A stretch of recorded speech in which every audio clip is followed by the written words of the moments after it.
Okay, you can start the meeting now. Okay.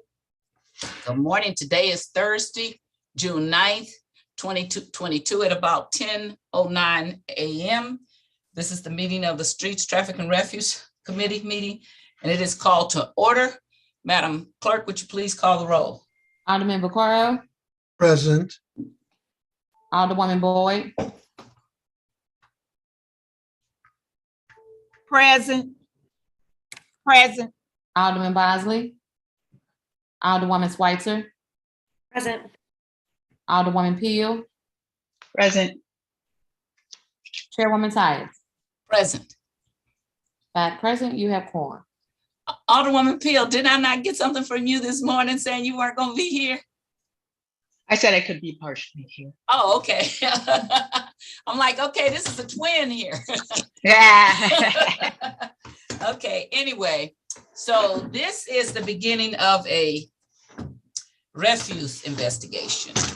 I need you all to know that I've been on refuse since I got elected, streets since I got elected in 1991. The only 2 years I wasn't on streets is when two former alder people wanted to harass the current mayor because she was the city treasurer.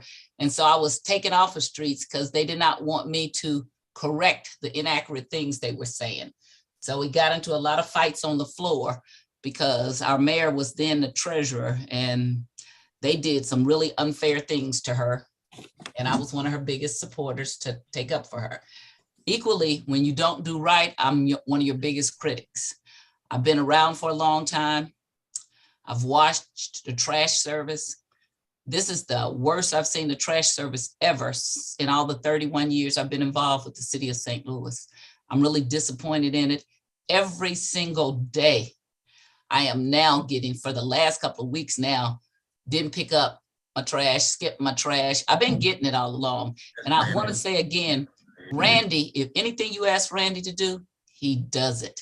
He does it. He is the most can-do person, one of the most can-do people I know in city government. And I'm a hard person to work with. So if I heap praise on you like that, that's because you deserve it. I'm not blowing smoke. He just is. I had other good people. I was so sad to see Will Young leave because I was nothing I could ask of Will Young. When he would clean an alley, I would get pictures back saying, Alderwoman, who did this alley? Wow, this is wonderful. They got this so clean. Those are city workers that you want to reward. You do not want them leaving. In the last couple of weeks, months, really, since I became the chairwoman of streets, I've been getting notices from city workers who work in refuse about the problems they were having there, particularly the problems they were having with Todd Walterman.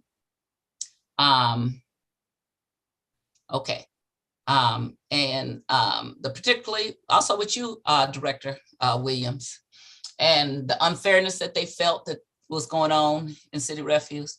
And I know this not to be a recent problem because when Freeman Bosley became the mayor in 1993, one of the first things we had a meeting about in the mayor's office was about what was going on in refuse. I put this all in an email that I sent to you, Director Williams. And it was about a lot of the Black workers feeling like they were being treated unfairly and the racism that was going on there. And I had talked to Nick Young, who was the refuse commissioner then. And when the mayor brought him in to say, what did I say? I said, Nick Young, I told the mayor that you were racist. And I tell you that, don't I? And he said, yes, you do, Alderwoman. I don't talk behind people's back. I don't bite my tongue. And things that I believe are racist. I'm 66 years old. I've experienced a lot of stuff through civil rights. Martin Luther King was killed down in Memphis, standing up for the Black refuse workers, trash workers. So I don't like that. I don't like when white people are treated wrong. That's why I'm equally vocal about Randy Breitenfeld, who is not Black.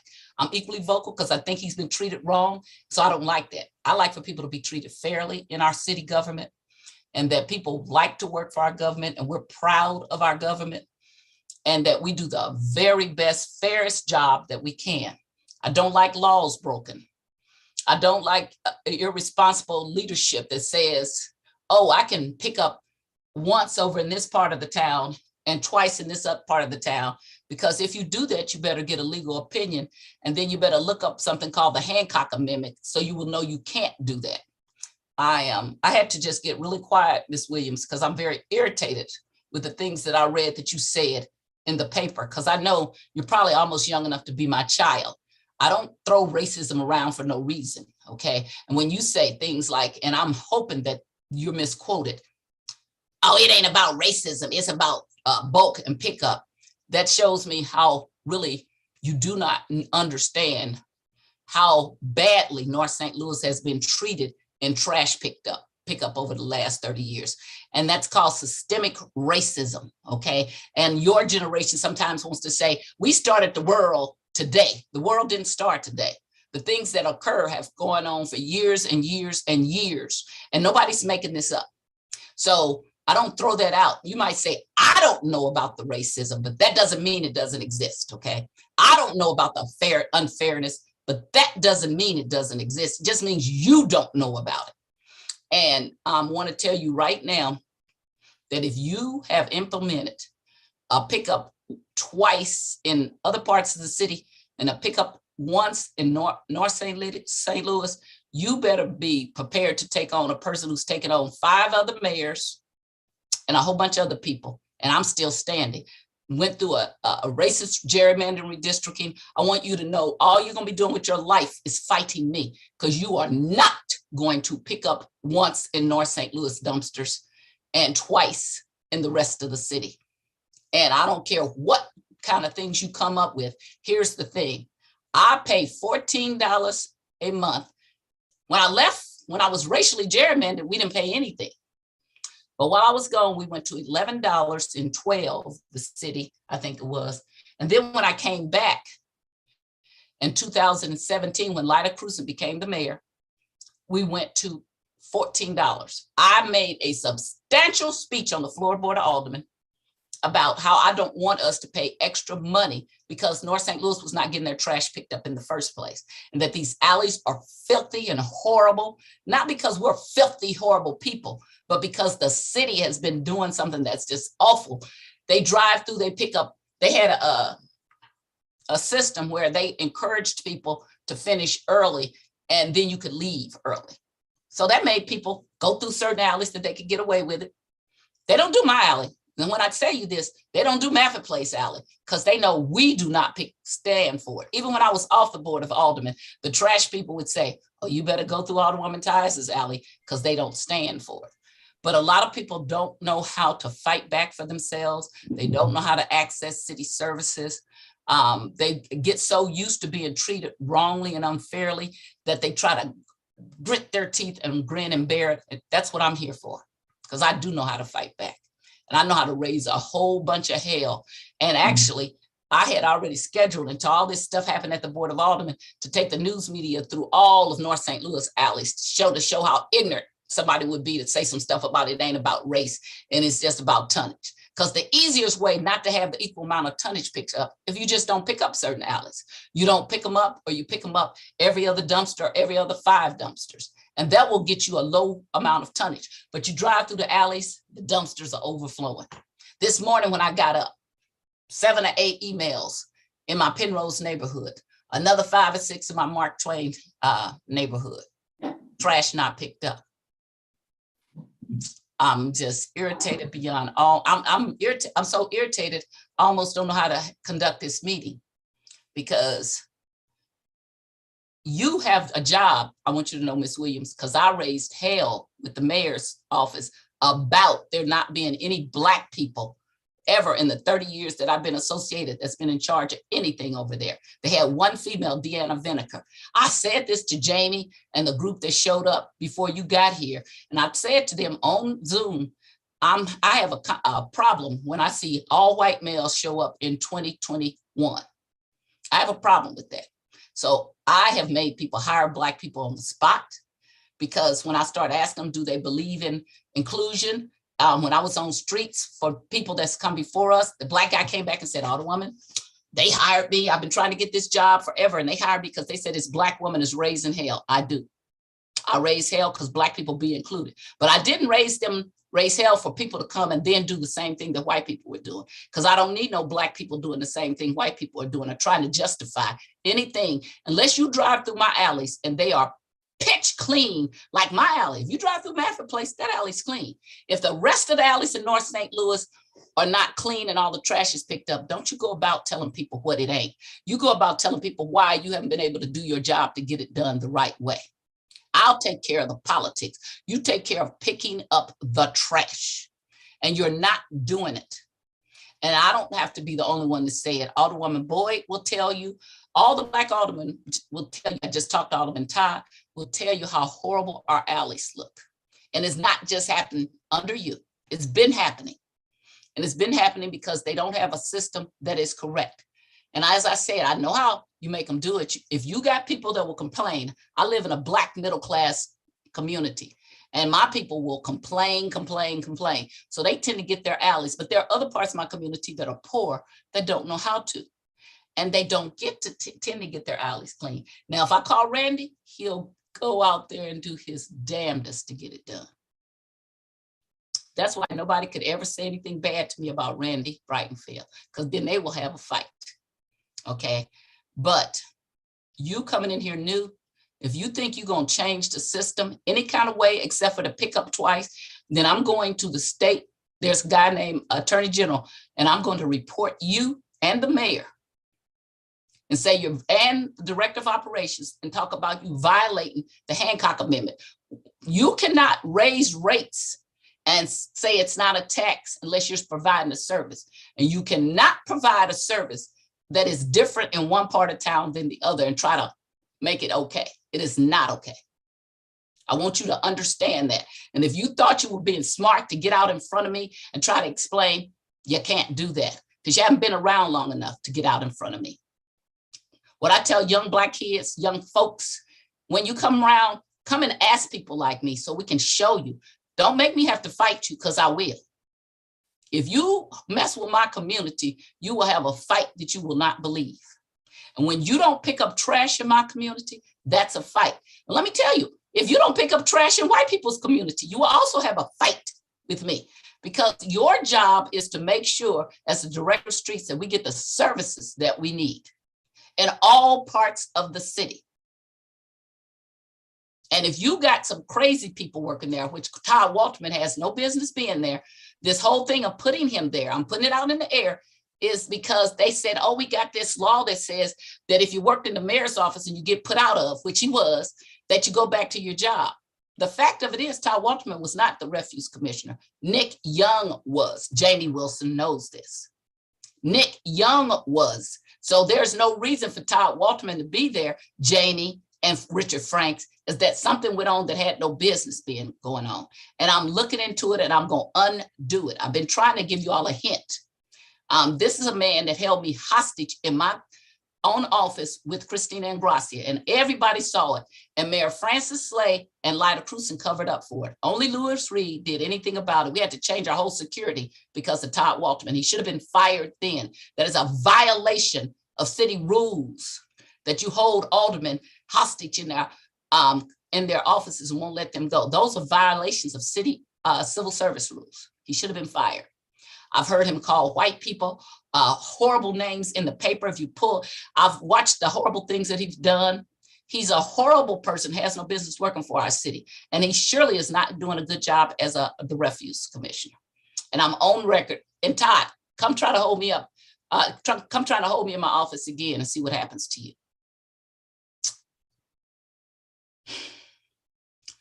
I am sick and tired of being sick and tired.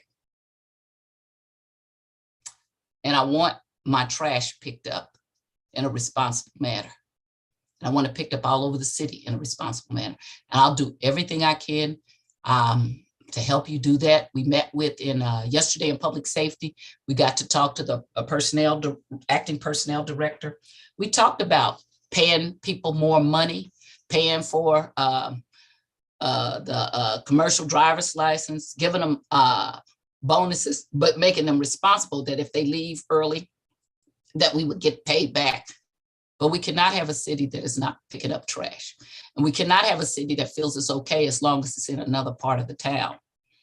When I raised in 2017, when we raised the trash fee, I sat on the floor of the board. I stood on the floor of Board of Aldermen and I gave a testimony for about 20, 30 minutes.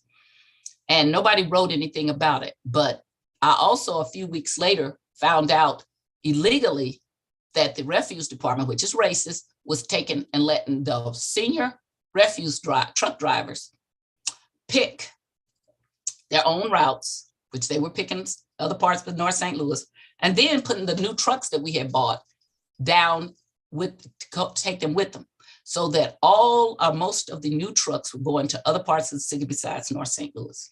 I got with the then personnel director, Richard Frank, and we took it out of a memorandum of understanding because it was racist, and he agreed it was racist, and I knew it was racist. And it was a racist impact if it was not intent. I don't even care what your intentions are. I care about the impact. And so after that, they had to start putting the new trucks in some of the more seasoned drivers in North St. Louis. All of a sudden, then South St. Louis was getting bad trash pickup. There was a reporter with the Post-Dispatch, her name was Celeste. She called me up. She said, you know, you did a long speech about the bad trash pickup service in the city of St. Louis and North St. Louis. I said, yeah, I did. She said, I live in Tower Grove, and now we're getting bad service in Tower Grove. I said, okay. She said, so now I want to do a story about the bad trash pickup service in the city. I said, no. She said, why not? I said, because you didn't give a damn about long as it was North St. Louis. So now you want me to be concerned because it's Tower Grove. So I did not give her a interview. However, if you go back in 2017, there's a big interview with me and other people because she just went back and got everything I said off of the YouTube. And she did a story without really interviewing me because I wouldn't give her an interview. And she talked to Brandon Bosley and some other, Alderman Bosley and some other people. And everybody talked about the trash service. And they made it like that they did an interview with me, but I didn't. Because if you don't care about my community, don't call me when it's your community. I want you to know I do care about your community. I actually used to live in Tower Grove. I lived in the 8th. I do care about it. I lived there for eight years. I lived in Central Quarter. I care about all parts of the city. My biggest thing is equal for everybody, not just some. And it's not okay for some to get good service and the rest don't. I hate it when I hear people saying, I didn't expect that to happen in my neighborhood, as though you expected it to happen in mine. I can't stand that statement. So I've been hearing lately a lot from South St. Louis about their poor trash service. And so I think that if the things that you're trying to do, you're trying to address things that are happening in other parts of the city at the expense of ours, that is not going to happen. I want you to know that. I want you to know this before, as we start out. This is going to be not a real long meeting because you're getting a subpoena, as in most of the people in the refuse department are getting a subpoena because a lot of workers have things they want to tell me and I'm going to protect them. So everybody get a subpoena so you won't be able to come back and come at them as they tell me the truth about what has been happening over in that refuse department. Jamie's going to get a subpoena. Randy's not going to get a subpoena. Let's see, maybe he will, only to protect him. I don't know how I subpoena Todd Walterman because I can't stand him to be before me. I don't like him to be even near me since he held me hostage. I still have, I'm still irritated about that all these years later because he scared me. So I was looking for a weapon in my office to protect myself from this crazy man. But we are going to get at the gist of, we're not going to do this. One side gets one thing and another gets another. And I would suggest you go and talk to City Councilor Shana Hamilton about what the Hancock Amendment says and why you can't do that. I gave you a break when you guys were not doing recycling, because really you were violating the law then too. But I gave you a break because everybody was being so hard on you guys. But I also know that under the Cruisen administration, they had stopped doing recycling a long time ago because recycling was very different than when we started it and we weren't getting the same money. And so I wanted to give you all some room to try to straighten things out. I got a lot of requests in about doing inspections, doing an investigation. I just gave you room, but I cannot give you room about the trash pickup that's going on in North St. Louis now. Just want you to know that. And like I said, if you talk to all the black aldermen, I can't speak to the white aldermen, but if you talk to the black aldermen to a person, they will tell you how horrible their trash service is, and how they got overflowing dumpsters and things like that. And I don't care if we got to work people long days, 10 and 12-hour days. I don't care. I'll get out and drive a trash truck. I will learn how to drive one before I will look at what's happening in the city of St. Louis now. This cannot go on. And it certainly can't go on by balancing it by thinking you're going to do what I've read that you were doing. I want to know how very disappointed I am. So we are going to start here by talking to you, Ms. Williams. It's not even going to be a sworn in at this time. What I want to find out from you is, and Randy can help you because he's been doing this a lot longer, is I want to find out all the documentation about how you pick up trash, what routes, all of that. I want everything about it because I want to subpoena it all for you to come back. When you come back before us, I want to subpoena it. I want to make sure that I have everything that I need, that I can go over it, that this committee can go over it. So we can, I don't care about you saying, well, we pick up more trash in this end of city than the other. If you are going to pick up once in North St. Louis, then you're going to have to give us part of our money back. And I'm going to start a taxpayers lawsuit against you. And I'm going to go to the state and sue you and the mayor. And you all will hear me burn your behinds up every week. I got a bully pulpit. You will hear this. That ain't going to happen. Hear it again. You're not going to pick up once in North St. Louis and leave these alleys filthy. They're filthy, which you're allegedly picking up twice.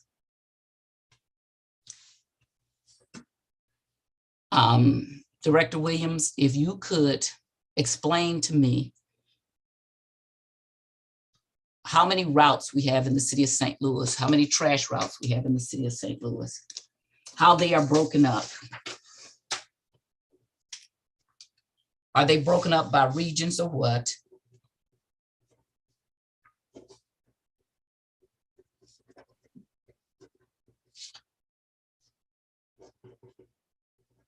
How they are divided, rather.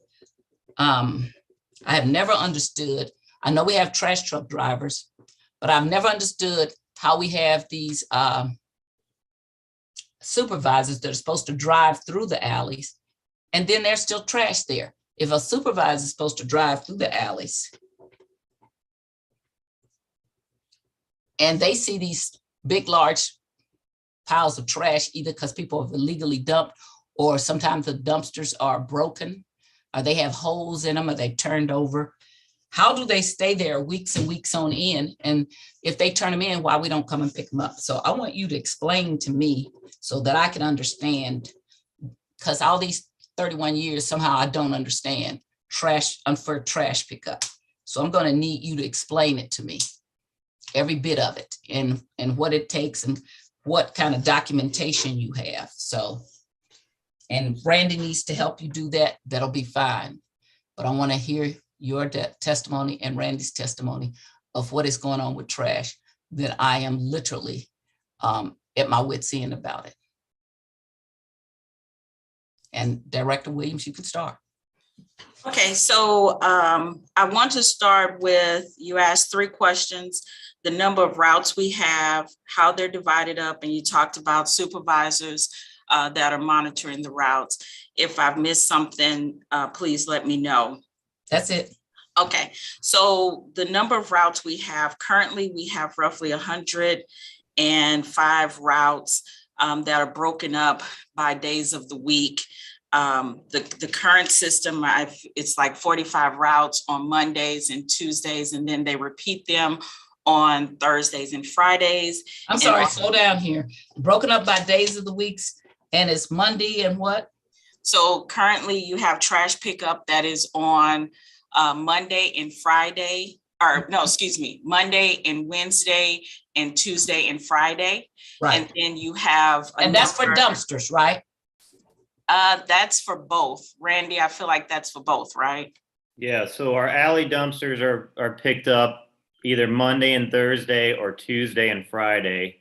And then our roll carts are picked up on a Monday and Tuesday for trash, Thursday and Friday for recycling, and Wednesday for yard waste. But let me ask you, stop. So I thought roll carts only get picked up once for trash. So you're saying either Monday or Tuesday? Or they pick- Well, yeah, we're in one part of the city on Monday and on another part of the city on Tuesday. So they get one trash, one yard, and one recycle. Okay, and you and I have a special little thing going on where I bought some extra ones, which I think is working out really well. So I worked with Randy, because we only had blue carts, and what was the other, green carts or? Correct. Right. And so I bought for my ward capital brown carts, because what I found out of people who had carts is that they hated having to, if something happened and it was missed today, that they would have to dump their whatever trash out or their yard waste out so that they could have pickup. So out of my funds, I bought some extra carts, brown or green, whichever one. And so now we actually have 3 in those places, right? Correct. So that makes it easier that they don't have to dump things out, right? They can just use one for yard waste, one for trash, and one for recycling. Is that right? That's right. And that's why it was key to have 3 different colors. So if they set out, if they try to set out too many carts on one day, we know that, Right. Yeah. Well, I hear from those people, they're very happy. In fact, the people that I haven't done, I'm going to send you some more money because they want it also. So they're happy with that. And picking up rollout carts once a week. And the justification for that is because instead of having 3 or 4 households use a cart, only one household use a cart, right? Is that it? Yeah, we have a scenario, but every single family residence should have their own cart, correct? Okay, single family. So if it's a double family, then they may share a cart. Yes, we have a scenario that we go by. I think it's like a 4 family is 2 carts, duplex gets 2 carts, and then it just goes up the line. 6 family gets 3 carts. Okay, Otherwise, we would have so many carts out there. I understand. Okay, so 4 family gets 2, 6 family might get 3. Yep. Is there a point where you say you can't have a cart, you have to have a dumpster? Pretty much any place that has an alley, we try to service them with alley dumpsters. Okay, so it used to be that when I first started, and Vince Shaman put these carts, the dumpsters and stuff in I want to say the alley around 85, 86 or something like that, okay? That's when I moved in my house. I've been in my house since 86, and I think they got put out either right when we moved or right before. It used to be that we didn't let businesses use the carts. Is now that we let businesses can also, didn't let businesses use the dumpsters. Are we also now allowing the businesses, if they pay the fees to do the dumpsters? Did we get sued about that or something like that? And we have to let them do it? Can you? No, there's no business. It's only residential. There should be Okay. no businesses using our dumpsters. Okay. Any other things like churches or anybody else that are supposed to be using our dumpsters? No, it's just residential only. Okay. So if I see any businesses trying to use our dumpster, we'll go out there, we'll give them a violation notice, and we'll give them a certain amount of time to get their own dumpster. If they fail to do that, then I'll get the environmental investigation unit involved. Okay. And we have different size dumpsters. Is that right? Correct. And what size dumpsters do we have? The majority of them are 400 gallon, but we Okay. also have 300 gallon and we have 500 gallon. And when we first put these dumpsters out, we had a formula of how we put them out, like so many dumpsters per household. Can you tell me what that formula is? Yes, it's pretty much one dumpster serves 4 households. And when you say households, so if you had a 4-family flat, would they get 1 dumpster? They would get 1 dumpster, yes. But if they're single family, then 1 dumpster would serve 4 single family houses. Correct.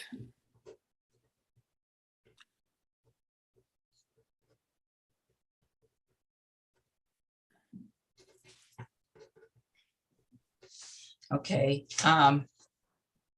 And is that the same? That was for trash. Is that the same thing for yard waste and for Recycle. recycling? Yes. Yeah, it's pretty much, I mean, if I had to put a ratio to it, it'd probably be about one recycler yard per every 4 or 3 solid waste dumpsters. So we just kind of strategically place them throughout the alley so nobody really has to walk too far to any yard waste or recycle dumpster. So you said one recycle for every 3 or 4. I mean, that's pretty much that's our scenario we go by, but there's some Is it areas. But is it for trash dumpsters? One recycling for every 3 or 4 trash dumpsters? Is that Roughly, yeah, approximately. roughly? Okay.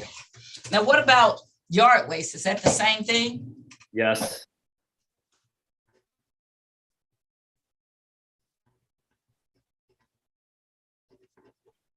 And I think that, and I remember we used to pick up yard waste only during a certain season. Is that still the same thing? Do we like stop picking up yard waste like around December or something like that? Yeah, it's pretty much just a couple months. It's roughly December, January, and February is when we discontinue yard waste pickup. Okay. But that's all seasonal nowadays, since it seems like the winter times are warmer now, Right. it's pretty much, we pretty much make that call every year. If it's going to be 60, 70 degrees all December, we're not going to stop yard waste pickup. Okay. All right. So let's go back. So we used to have on the dumpsters, these stickers that said what days we picked up in your alley. And they stayed with that. Then we went through a hard time where we said, well, we're going to pick them up twice a week, but we don't know when we could pick them up because we're having to float people around because we're having a hard time with people working in refuse and driving the trucks. And so that kind of was hard because if people know you're going to pick up on Monday and Thursday, if you don't pick up on Thursday, they can call you. If you don't pick up on Monday, but if you don't pick up on Monday and they're saying we're going to get to it, that to me made it hard for constituents to phone in and say, hey, you missed my dumpsters. Okay. Are we still in that kind of a cycle right now where we can't tell you exactly when we're going to pick up trash? Well, as far as the stickers go, pretty much the only stickers we had on there were to inform residents when their bulk collection was. So we put a sticker on there that would say, for instance, your bulk pickup is the week of the 4th Monday. And then we would list all the dates on that sticker of when we were going to be in that alley. So we didn't have the days of when we picked up trash? No, I don't think we never had any stickers as far as trash goes. It was just the bulky sticker that we put on there. I'll say, so maybe it was online under the assessor's database then. Okay, so if you go to the assessor's database, it will say your trash days, who you are, who you represented. So it was someplace. Okay, so the stickers were for bulk, but in the assessor's database, it would tell you your trash days if you got a dumpster and what they were. So are we on a sliding scale? I beg your pardon? It's on the city website, the dates of your service pickup dates. Right, but it's also on the I use the assessor's database all the time because it has everything, but I hear you. But what I guess my question is, are we on a sliding scale now of we can't tell you we're going to pick up Monday and Thursday or Tuesday and Friday? Is that what we're doing now? And that's only because of the number of employees we have. Every day we're sending out. So like I said, if we have 45 routes that we're trying to pick up a day and we are only sending out possibly 35 trucks and drivers out because of either equipment has failed or we just don't have the people to send out 45 drivers a day. So in that case, you're seeing a setback of 10 to 15 routes already that we're going into Tuesday. And so what we try to do is pick up what we could not collect on Monday. We try to pick that up on Tuesday, or it goes to that Wednesday that the next time that trash service is done, or that Thursday the next time that trash service is done. But so we are having issues with our fleet our fleet maintenance, as well as the number of employees that we have here. I think if we had full capacity, what we had prior to COVID, we wouldn't even be having these conversations. It would just be, how do we maintain the twice a week pickup that came from, that the city has been doing. You know, if you look on the city website and some other documents, I have been looking to see where is it documented where we pick up twice a week pickup. I've asked the city councilor's office, I've asked you know, the refuse department, where is this documented? I've asked the mayor's office, different places, where is this documented? And on the website, it says that the commitment of the city of St. Louis is once a week pickup. And so how do you balance that with the number of people that you have to get the service done? Let me stop you where it's documented. Do you believe in policies and procedures and past practices? Yes, I do. Here's the documentation right here. 31 years. Okay. Is that good enough for you right there? So you can share. I'm an officer of the court also. I have no reason to lie. And all the people who live in my neighborhoods, they've been in their houses for 30 and 30 something years. That's been our policy since they put them out there. Okay. But since you said that, don't worry about it, because I am rewriting, take it away from you, the ability, or you or any other director, to do what you're talking about doing. And we're putting that's what legislators do, write laws, okay? And what happens is when you discontinue things, when Francis Slay was the mayor, we used to clean the streets before he became the mayor twice a week. And while I was off, he stopped cleaning them twice a week, and the streets are filthy and dirty under Vince Shame. I'm at my 6th mayor, so I'm a walking history buff about this stuff pretty much.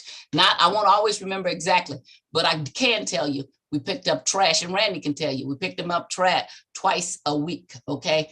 And we cleaned streets twice a week until Vince changed it. And it makes a big difference of how filthy our streets are now. I mean, Vince didn't change it, I'm sorry, Francis Slay changed it. It makes a big difference in our streets. And I have been pushing that at least we go back to the major streets that we clean at least twice a week, because it's just horrible. And I kind of got quiet because I did know that we don't have enough trash truck drivers. And so you kind of want to leave that alone about cleaning streets, but not really, because our city does not do well, and we don't attract people, and we don't keep people when they're looking at trash in their alleys, trash on their streets. That doesn't make people proud. We got people who go out. I got people in their 80s and 90s and 70s that go out and pick up trash all the time because they're very proud of where they live. And all over the city, we have people like that. But every place, people are not like that. And so when you say about where is the procedure, where is the written documentation, I can't tell you written documentation, but I can tell you in the 35 years that I've lived in my house, 36 now, they've been picking up my trash twice a week, pick up my yard waste. And we didn't have recycling at first. That came, do you remember when recycling came, Randy? 2010. Okay, right. So that's where people got it. And so it's a policy and procedure that's been in effect all this time. But if you need it in writing, it will be. Thank you. Thank you. All right. But I can also tell you to go to the YouTube. Jeffrey Boyd and Stephen Conway sponsored the bill that took our trash cost up from 11 to 14. And during that whole time we talked about it on the floor and had discussion, they talked about that we would have trash regularly. They also talked about buying more dumpsters so that we would have adequate amount of dumpsters, because they had been trying to get the aldermen to pay for dumpsters, which I never did but once, because it was not an automatic duty out for our dumpsters to come out of yard waste. Okay, I saw you, Alderwoman. Thank you, I appreciate it. It wasn't our duties to pay for it out of our ward capital money. It was always the city's duty, but people would always push us to buy dumpsters. And a lot of aldermen would, just because they just wanted to have enough dumpsters in their alleys. When Freeman became mayor, he actually gave each of us 300 or 400 dumpsters, and I got the sheet still. And then after that, they always begged for money from the aldermen to replace dumpsters. But in 2017, they stood on that floor and said, with this $3 extra, we will buy dumpsters, we will buy new trucks and equipment. Now, I know things have gone up substantially since then, so I understand that. And I supported the part of the ARPA money. I supported forestry getting more equipment, refuse getting more equipment. I support that, okay? We have to have it. We cannot act like we're just, that we don't need it and that prices didn't go up. But what I do not support is picking up less times a week. That does not do anything for anybody. Alderwoman Schweitzer has to leave. So I want her to be able to ask questions, because I'm gonna be here for a while, okay? So Alderwoman Schweitzer, if you have questions or statements, I will yield to you so that you can leave, okay? Thank you so much, Chairwoman Tyus. I appreciate that. Thank you also to Ms. Williams, Mr. Breitenfeld, and Mr. Wilson for coming and speaking with us today.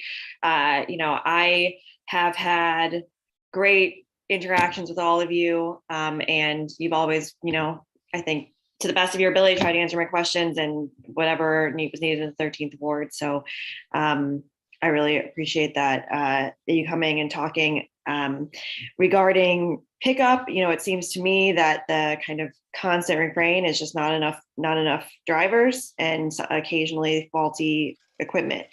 I know the $3,000 bonus has been there for drivers. Is there anything else that you all have asked for that hasn't happened? I mean, was it discussed that there'd be an even bigger raise for trash truck drivers and trash workers? I know I've heard, people who are, I guess, I know there's so many different qualifications for people who work in the department, and they have different names of status and all of that. But, with the refuse department and people who go out into the alleys and pick up trash kind of after the drivers do, it seems like there's a lot of different areas in which we really need more resources for refuse.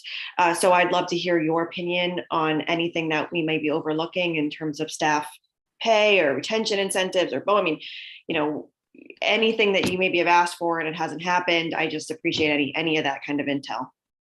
So thank you for that question. So we have been looking into how can we increase pay across the board with the boots on the grounds employees of the streets department, mainly refuse. I was told that with the study that's coming out from personnel, I had to wait until I saw that. I even looked at it from the standpoint of what I have left in the FY22 budget. Was it possible that those funds could be put back into the employees, put back into the staff? And, that's part of the general revenue. It looked at the FY23 budget. So we're continuously trying. We just put new signage out looking for employees if they want to come and work for refuse or really any of our departments with the streets department. We're trying to help them fill out the applications, working with personnel to speed up the process. Some of these jobs we're getting lists, and the employees, the candidates are so they were interested in this job last year, 3 months ago, 6 months ago. They found other employment by now when we called them. And so we're just trying to figure out how do we engage that pipeline of employees and bring them in. If I could just poof overnight and find some people, they would all be here working. This department, one thing they will do is train you. And so if I can just get them in here, then we will train them to do the work. And so that's where it's been an uphill battle. We'll get a couple people in and then they just realize this work is not for me. We did look at CDL drivers and how do we give them more money having a CDL drive, or holding a CDL, that's something we need and we want you to stay here. But, that just went nowhere. We didn't have the funding in the city to look at those types of things. But I am trying and open to other ways that we can do some type of incentive. The 3,000 works, but I think we had maybe 15 people that came in under the $3,000 incentive. And I currently have 2 that will get their 3,000. really and truly, I would have wanted all 15 of them.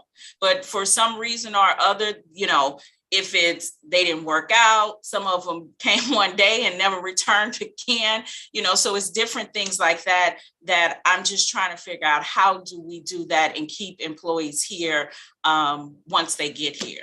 But if it's any ideas of how we can increase our employment numbers, where I can go, who I can talk to, we're doing all types of job fairs, participating in all job fairs. People are not coming, or if they come, we're having some lack in personnel turning over applications to us. So we're just trying to work any angle we can to get people in the door. Yeah, I appreciate that. I feel that there will be a lot of improvements made across all of city departments if we could fill the spots. Right. I mean, that's really what it comes down to. And it seems dire across so many industries right now. Right. And we're trying to compete with a lot of different entities, even within our own city. I mean, it seems like people, if they can make more money doing something in streets, they might leave forestry. If they can make more money in forestry, they might leave streets. And, we're competing with ourselves as well. So that seems like something that we might actually have control over from the city. Right. And I feel like not to cut you off, sorry, but I think that the job study, well, I'm hoping, I have not seen it, but I'm hoping that the job study will identify each job title and compare it to other cities of our size or the work that we do, or compare it to other departments, so that we can figure out how can we make this a lateral situation where we're not stealing employees. I call it stealing employees from different divisions or departments, because we're all kind of suffering here, as well as make sure that. Let me stop you for a minute. You keep talking about a study that's coming out. What about the compensation study that's already out? You're not using that one? So the compensation study from personnel, as a director, I haven't been given that. So I'll give it to you. Because when I was the chair of public employees, I made, that's why they have it out. That's why the firefighters, I made Richard Franks do one. So I'll give it to you. So we have one now. And we also have money now, I want to say. I don't think there's any alderman that wouldn't say, let's use some of the RAM money, some of the whatever money. We are all, as long as you pick up our trash, okay? That's what I'm saying. We'll be like, okay, let's make it rain right now. That's where we're at, okay? So we just need to know this is what I said yesterday at Public Safety. We need to know what you need, okay? And I actually called Forestry, and he gave me a list of what he needed for equipment and things like that. He pretty much got that. There's no sense in having money if we don't get the equipment we need and we don't pay people. When I was the chair of public employees, we found out that the water department people were making such a small amount of money that they got $10,000 and $15,000 raises. Okay, but they came to my public employees hearing. They came, they were organized. They came and proved to us how much, if you worked at American Water, how much you would get. And so they ended. I worked with Director Franks, and we got them raises.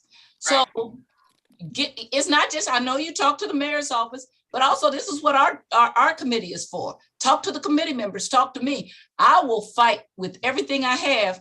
I think people ought to be paid what they're worth, okay? And if you're losing people, one thing I want to say, you said you had 15 and you lost all but 2. So that might be money, but that also has to be, there's something in that environment. That's the other thing we talked about, an unhappy environment. So that is not all money. I totally agree with you. Okay, because I've heard from a lot of people that have been working there for years and years and years, and it wasn't about the money. It's about the environment that's going on there. And it's toxic. So I'm sorry, did she have to leave? She probably had to leave. It's 10:58. We will get you the money. We will vote for it. What we do not want to happen is for us not to have trash pickup. And I don't want, so if you only can pick up once a week, then everybody only gets once a week. You don't get to say, well, over here, we got more. That's not going to happen, okay? And that's going to get you a lawsuit. And that's what I'm trying to explain to you. So if you're doing sliding scales and twice over here this week, And then twice over that, that's gonna build up a lot of trash.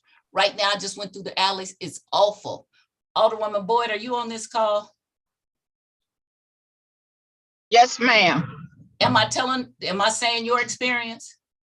You're perfectly correct. And I did send the director pictures all weekend of the struggles we have within the ward, and you're correct. So you're on point. You're not far from any of what you're saying.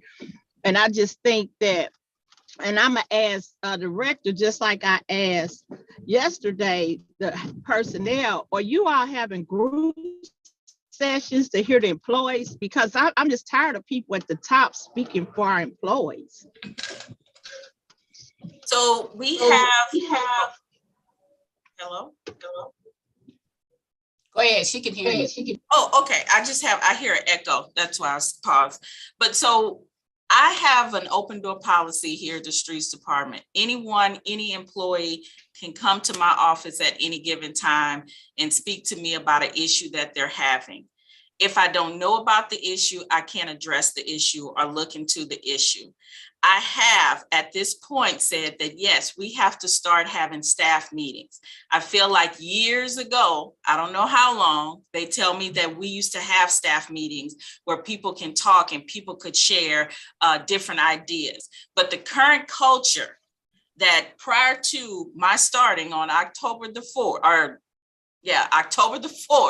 was that, you don't talk, or you talk to this person and get permission to talk here and do some of those different things. And that's the culture that we are trying to change here at the Streets Department as a whole. It's not just this issues we're seeing in refuse are not just there. This is across the board in this department. And I'm trying to figure out, how do I get this? I want no one to believe that only people I listen to are my commissioners. And they know that. Jamie will tell you, Randy will tell you.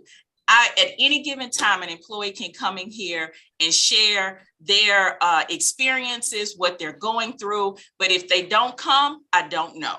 And so it's going to take time.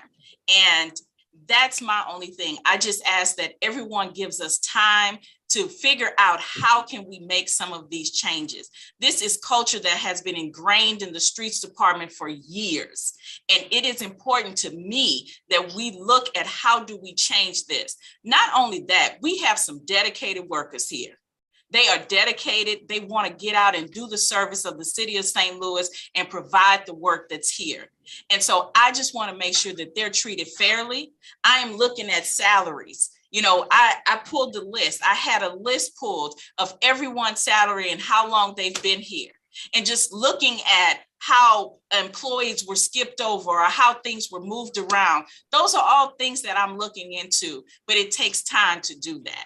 And so I understand, salary is a problem. We're losing employees. When I hear employees is leaving, I try to pull them in. And I'm like, is it something I could do? Can I put you in a different work unit? What is it? Because you have time, energy, and talent that we need in the streets of St. Louis. That's just the bottom line. It takes time, and I hear all the concerns that are coming up. And really right now, it's just the people. When I first came in here, it was like, okay, how do we look at some of these procedural or material stuff and the engineering side of the Streets Department? But I quickly realized that personnel became the number one priority, and the people in the Streets Department became the number one priority my second Monday here. So that is what I've been focused on, trying to figure out how do we make adjustments in the people and honor the commitment to the city of St. Louis. And so, yes, trash is behind. Yes, some of our other potholes are everywhere.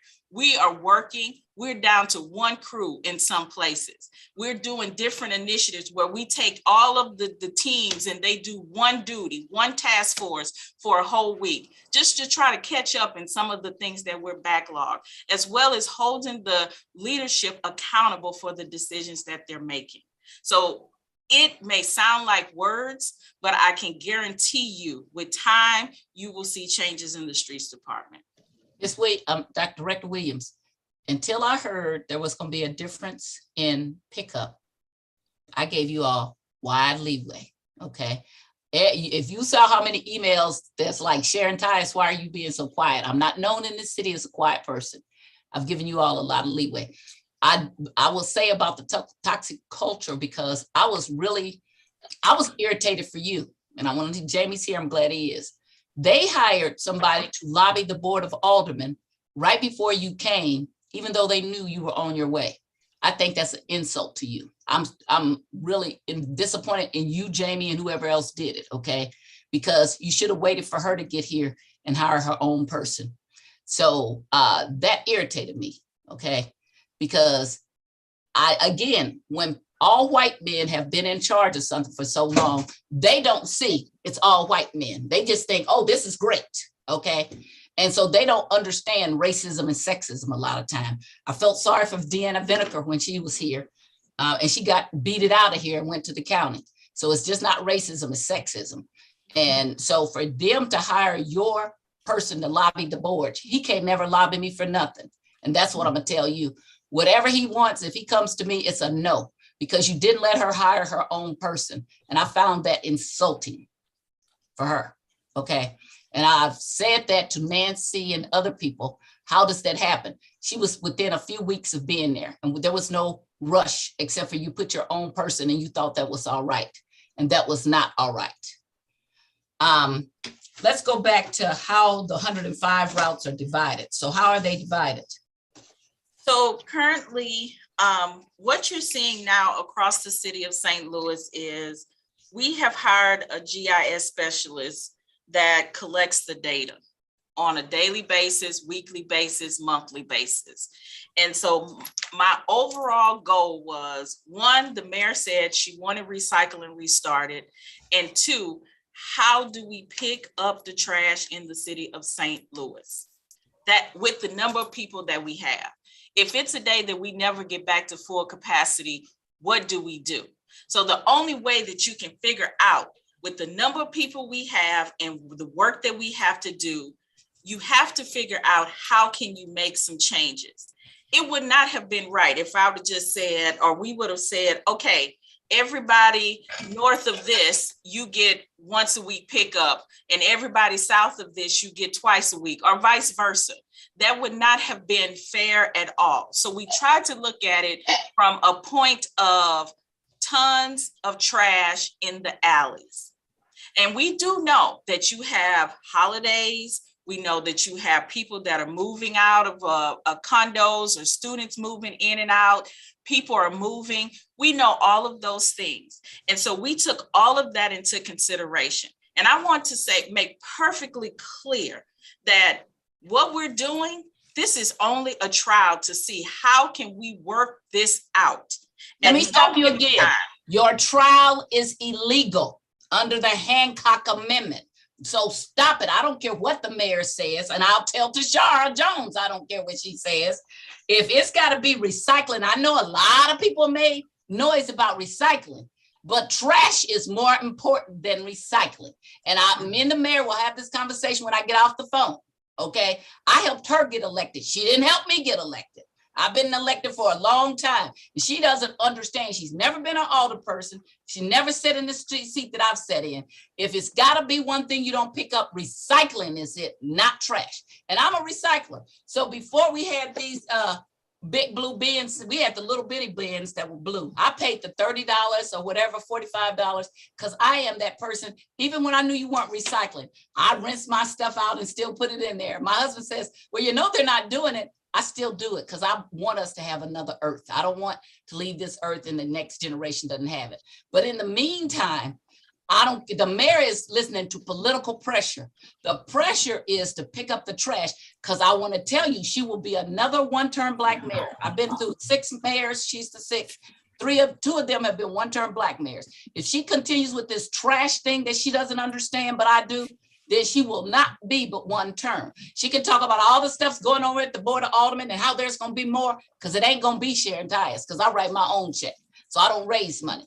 But I'm going to tell you, and I'm going to tell her and Nancy and Jared and anybody else, if it comes to recycling or trash, Recycling doesn't cause animals to be in the alleys and all the stuff that goes along with it. Trash is more important. Just like I know, and you and I had this conversation, when I first sponsored the speed hump bill, Nancy Cross. Hey, what you saying? Somebody needs to, hello? Okay.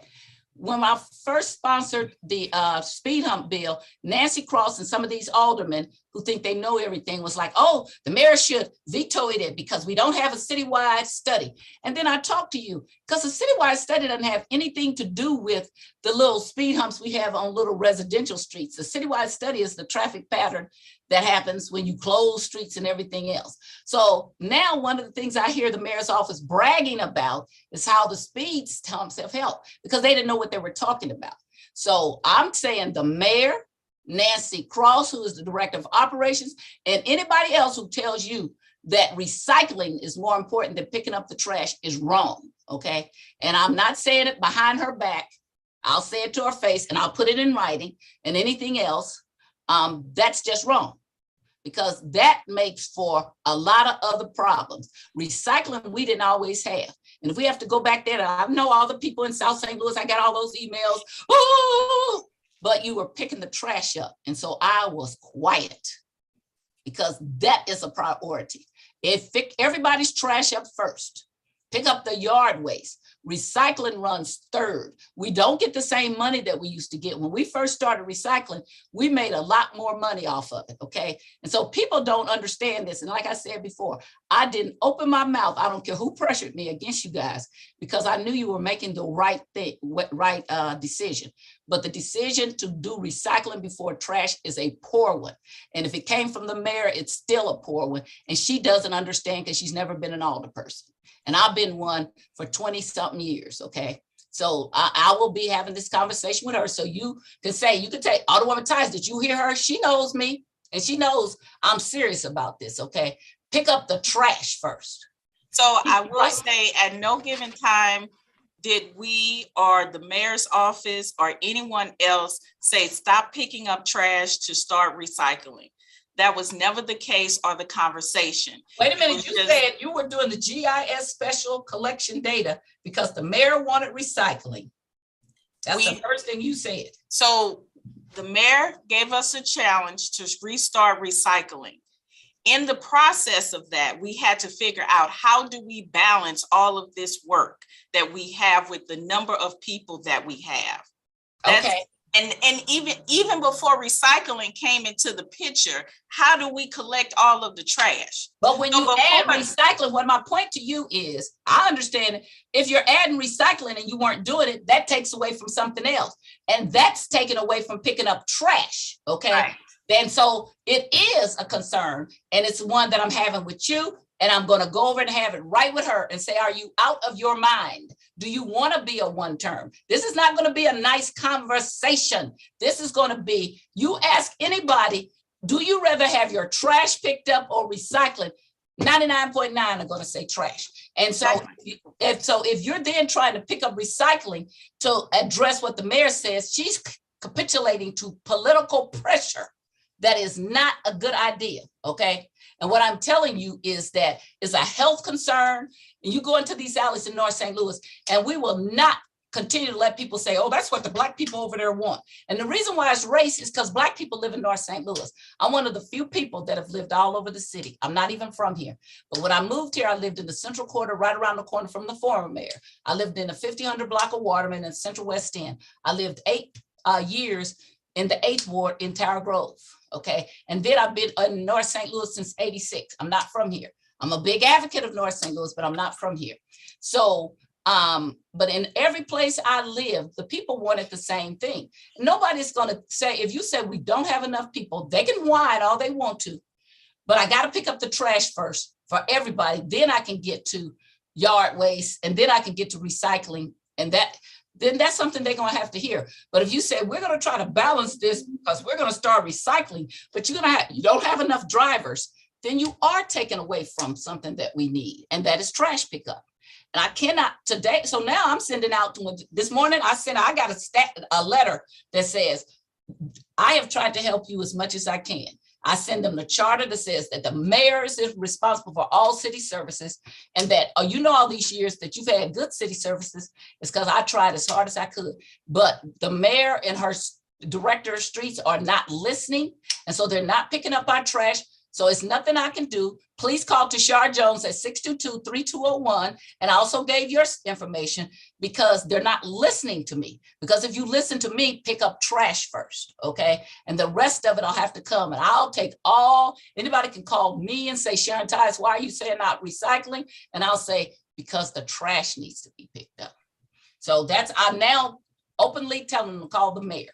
And I'm gonna tell them, so you gotta be just like the recycling people. You gotta make a lot of noise. So then the mayor goes, oh, these people over here are mad, because although North St. Louis, they're not the people that you hear the most. But I tell you what, when it comes time for election, where she got her most votes from, those are the people that will stay at home and will not vote for her anymore. And those are the people I'm hearing right now all over my part of town saying she ain't doing nothing.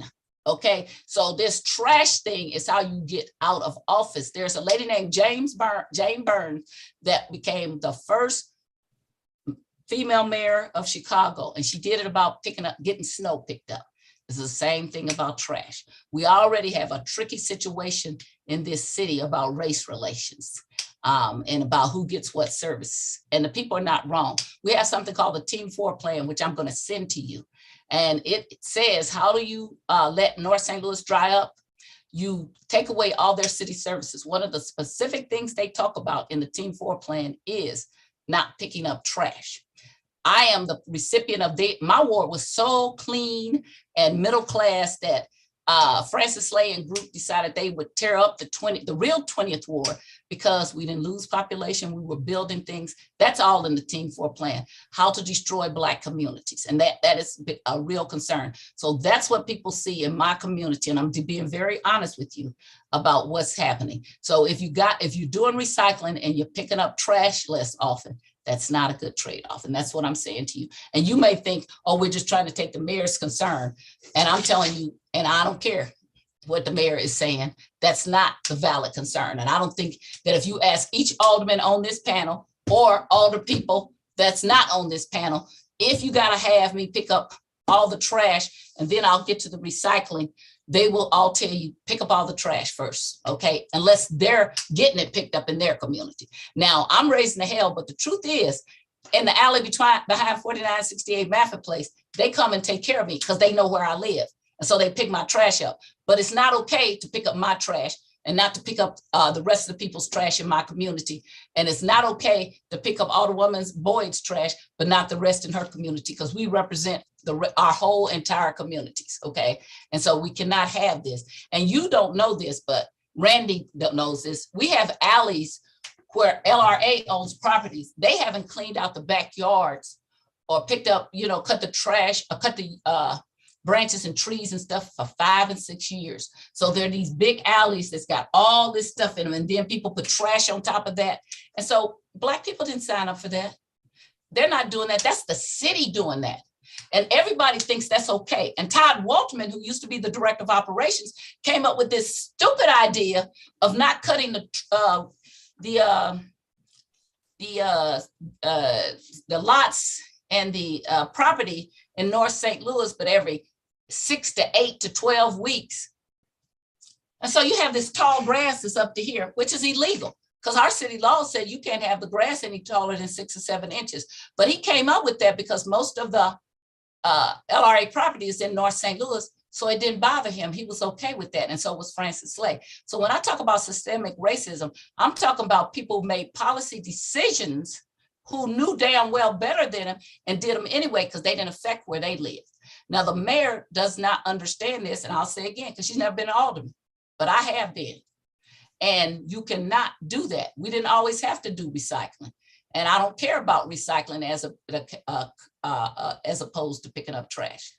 You got to pick up the trash. And if you make me, I will call the Republican and I will say, Eric, come on, man, you need to work together to sue the city of St. Louis because they are violating the Hancock Amendment. Ask the city council about the Hancock Amendment and tell her to give you an opinion about it.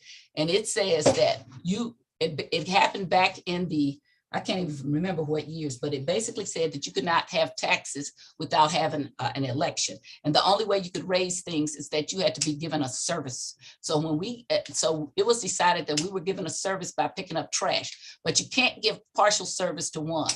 You're not going to have me paying $14 and I get something different from somebody else. Just like I will not go to the grocery store and these bananas cost $2 and I get 6. And then somebody over there for $2, they get 12. That's not going to happen. And that's what I'm saying. And I don't know if you asked the city councilor specifically about the Hancock Amendment, but you can go ask them now. And as I said, you don't have to, because I will, when I get off of this call, I will talk to the mayor about you need to pull that pressure back off of the director because she needs to pick up the trash first. Okay. And I'm just telling you that won't be you, that will be me. She cannot listen if she wants to. And then I will every week have a report showing about all the trash and driving all the reporters through North St. Louis neighborhoods and saying, this is what the mayor wants, because she don't give a damn about North St. Louis. That will be my drumbeat for the next 3 years. You will pick up my trash. And I'm just telling you, and I will do whatever else. I will bring people to picket her house. I will bring people to picket your house. I will do what I have to do to get my trash picked up in my communities. And that's what I'm making you understand. So all the stuff about what the mayor's, I don't care. She's only one person just like me. And she don't even know this city as well as I do. And I'm telling you that out loud for people to hear. Trash is more important. Alderwoman Boyd, do you believe trash is more important than recycling? Yes, ma'am, I do. Alderwoman, I know I'm not going to ask Alderwoman Shameen Clark Hubbard, that's the mayor's alderperson. Alderman Vaccaro, do you believe trash is more important to pick up than recycling? He's on mute.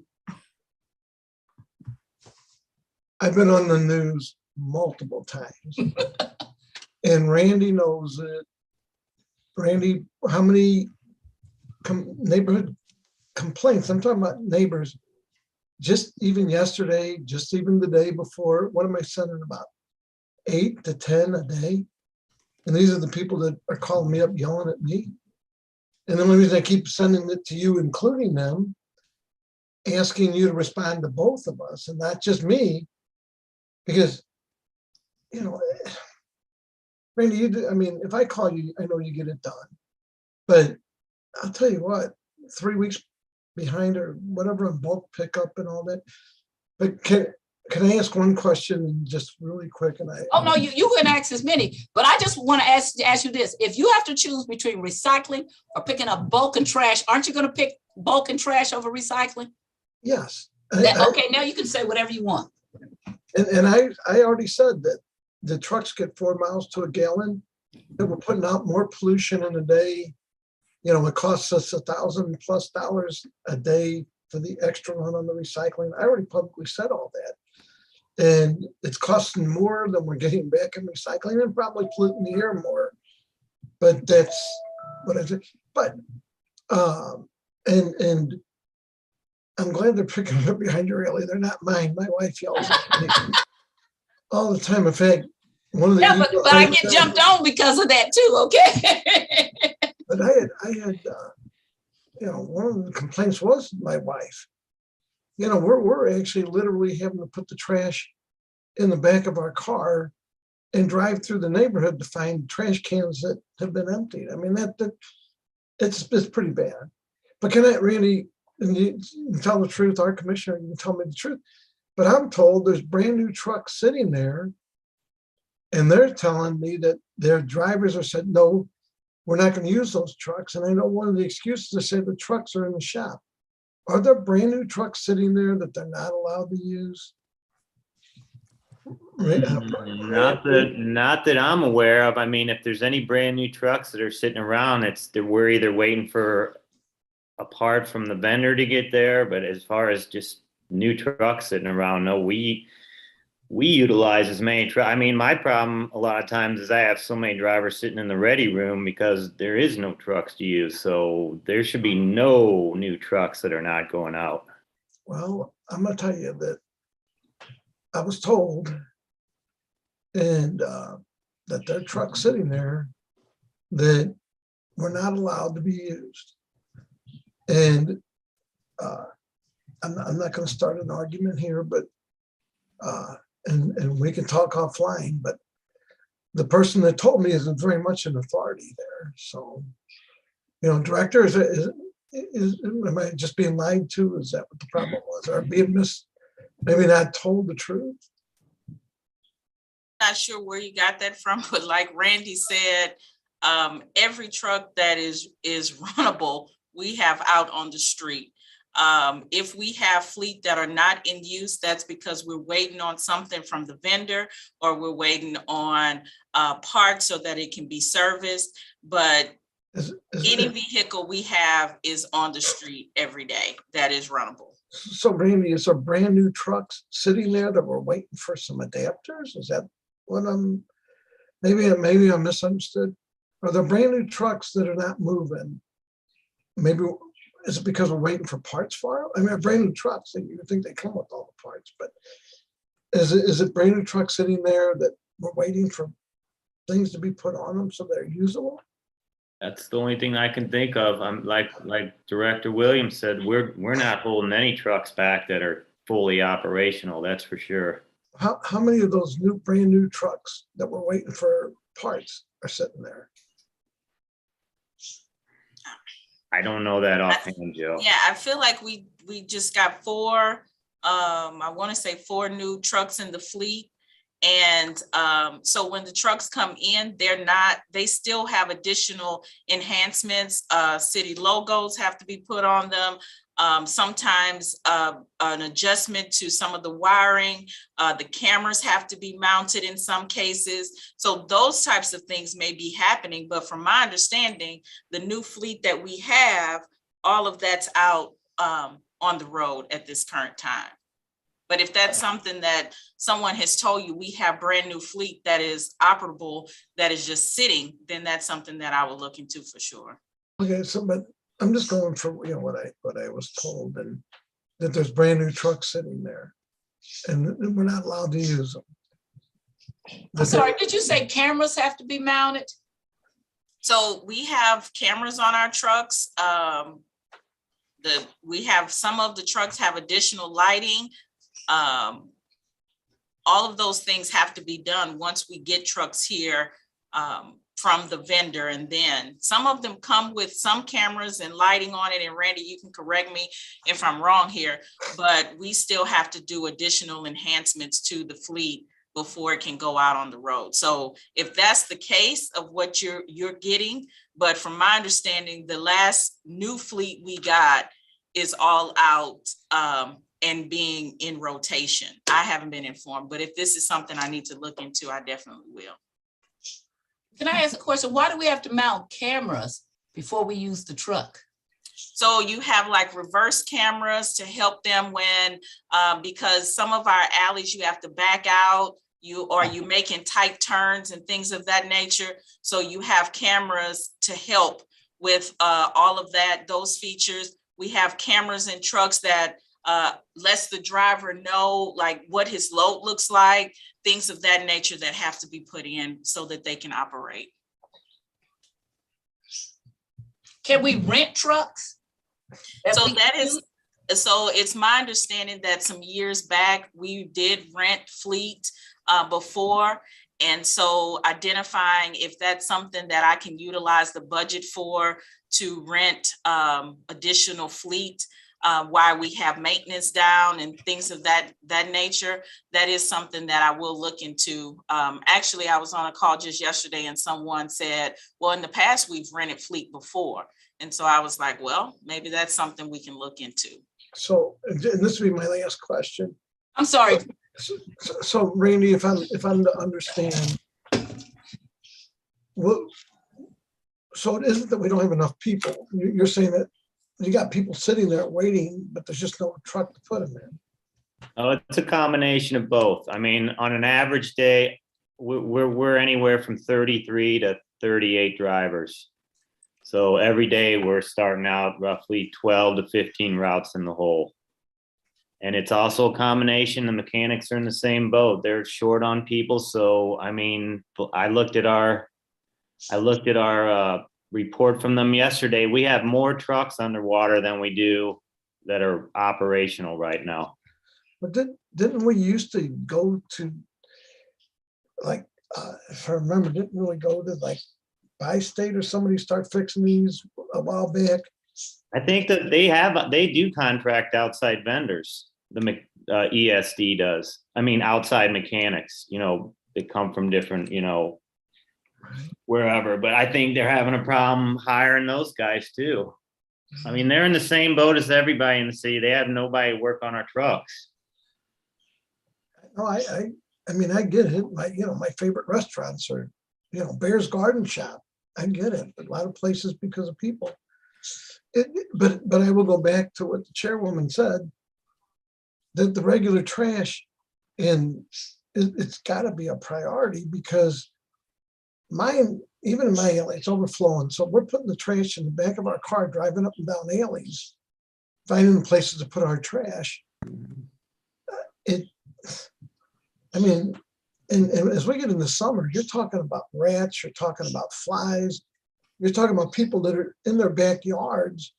And if you're one of the unfortunate ones that have the dumpster by your house and it's overflowing and you're having an outside event,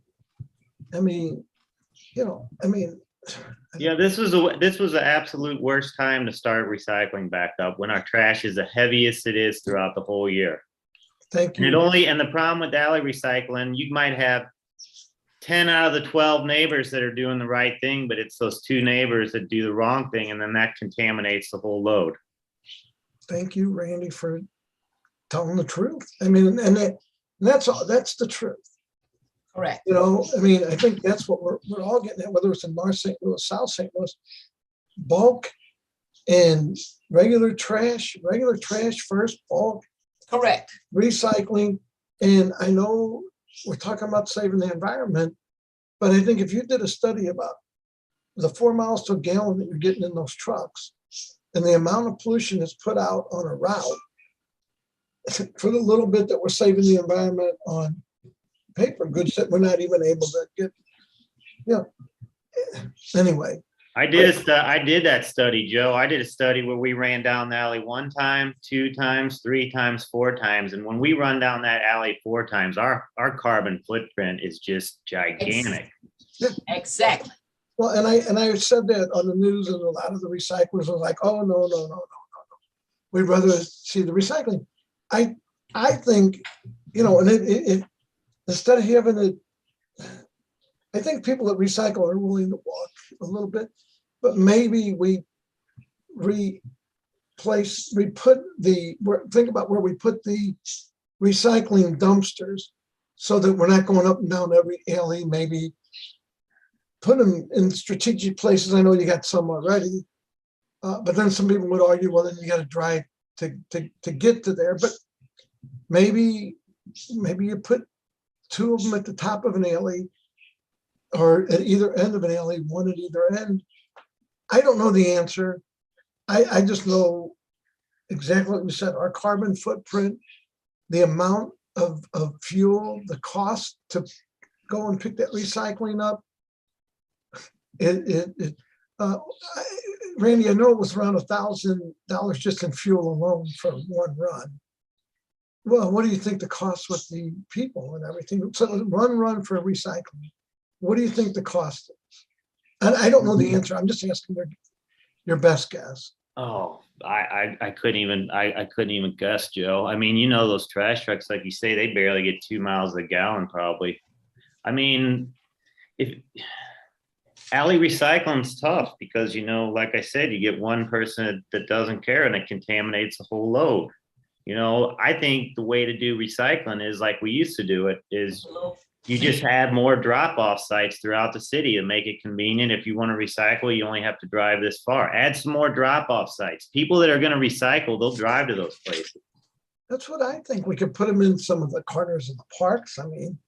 We never had a contamination problem when we were doing the drop-off sites, because people that did that, they were doing the right thing. Right. And then we used to have the little, because I still got my tub. Because I paid extra for the tub, okay? Right. Because I'm a recycler, so I'm one of those crazy people, but I'll pay extra. So because we got too many dumpsters in the alley a lot of times anyway.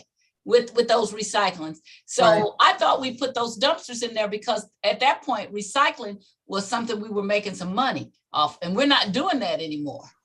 No, So we used to make a lot of money off recycling. Now we pay almost double what we pay for trash, or, you know, it's probably about at least a 30-40% increase what we pay for our solid waste to get, you know. There's enough parks that if we just added, you know, them locations, or enough locations like the chairwoman said, that we can still make it really convenient and easy to recycle, save how much money we're spending on the trucks, because we can still do it. And I agree, people that are going to drive an extra block to recycle, you know, I know that over here, they do have some over by the fire station. And people do go over and put them in there. And I'm sure that whatever you're picking up there is good. Mm-hmm. And yeah, when we discontinued daily recycling for a while, we had to pick up our drop-off sites 6 days out of the week because people were using them so much. So people will drive to those sites to use them. right, exactly. Well, And let me just ask, could we also add in, like for me, if I don't want to drive, and maybe though I like the tubs, just putting them out front. You couldn't put that much, but it was so the people who really wanted to do it, I would pay the extra for you to come in. And was that the city or was that a private company? Yeah, that was Earth Circle Recycling that did that. I would pay for extra for them and let them do it or something. Maybe the city don't do recycling anymore if it's costing us that much. I think rather than rethink about where you're going to pick up trash or make it more pickups in this area and less in area, which isn't even if my neighborhood's one that's getting more pickups, it's not working. You know, I mean, I'm just getting beat up.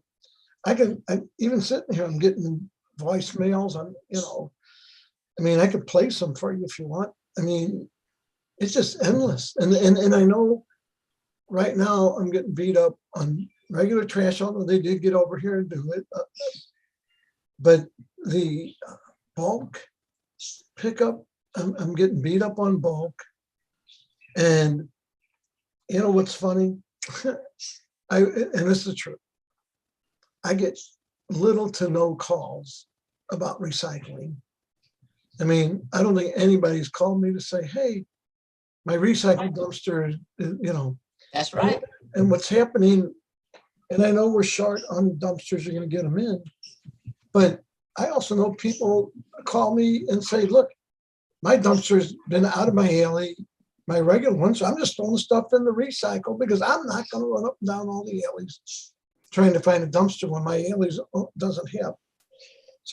So that's what we're seeing. We're monitoring all our recycling loads, and that's pretty much what we're seeing. I mean, they're pretty much all trash still. I know. Well, and I guess until you get the other dumpsters, I just think I agree with the chairwoman. I think you need to rethink, you know, and the mayor's given in the political pressure, and she's got a whole staff of people that answer phone calls where everybody has our cell phone numbers, and they'll call me and they get mad and they act like I have something to do with the trash not getting picked up. And then I forward stuff to you and to Todd, and I'll start including, you know, the new committee, you know, director in there now. She's going to send me her information, but you're going to get probably, and Randy or Todd will tell you, you're probably going to get just from me somewhere between 10 and 15 complaints a day about trash. And if all of us do that, times however many of us are left now, you're going to have an enormous amount of emails, you know, that you'll be answering, and I think you'll feel our pain. And it's not, trust me, it's not against, you know, Jamie or Randy or Miss Williams. You know, it's not against any of you. It's just we're fighting for our neighborhoods, and you're fighting a system that's someone told you, you're being told, well, we want you to start doing this because that's your boss, but we're sort of all your bosses. But the mayor is your big boss and says, well, they want to see this restart back up. And you're being the best employees you can, and you're tasked with doing this. But being in my own business for years, sometimes I bought like cheaper soap because the salesman told me this would do a better job. And my employees would come in and tell me, Joe, we're spending twice as much time trying to get the tires clean with the junk you bought us. So, that whole empower your employees. Don't be afraid to speak up and say, look, this isn't working. But you can't systematically say, we're going to treat one area different than another. And it's not even working. If my neighborhood's one of the ones that's getting the better pickup, and I feel really bad for those because it's pretty bad over here. But anyway, I'm not going to beat up on you guys because, again, Jamie and Randy, when I pick up the phone, and I will say the mayor, when I text the mayor, she does reply. She might send me to somebody, but she does reply to me. I'll give her that. But I think you guys just need to be honest and say, look, it's just, this is not working. Come up with a better system. Maybe we take these recycling dumpsters that the haters will always hate, but I think we move them to either the ends of the alleys where it's an easier pickup, or we move them to a spot, or we contract the recycling out, which I would even be willing to say, look, if we're going to recycle it out, I'd be willing to say, we could work on having a fee or somewhat more to do that. But if we're getting everybody's trash picked up, I just know, like, that's bad. And the other problem, now where we throw it in the car and drive around, I got other neighbors that are storing it in their garages and backyards. So even though the truck goes down the alley, within that night, the dumpsters are back over full because everybody was storing their trash and they throw it in there. I don't know. These are. And I'm not complaining. I'm just pointing out.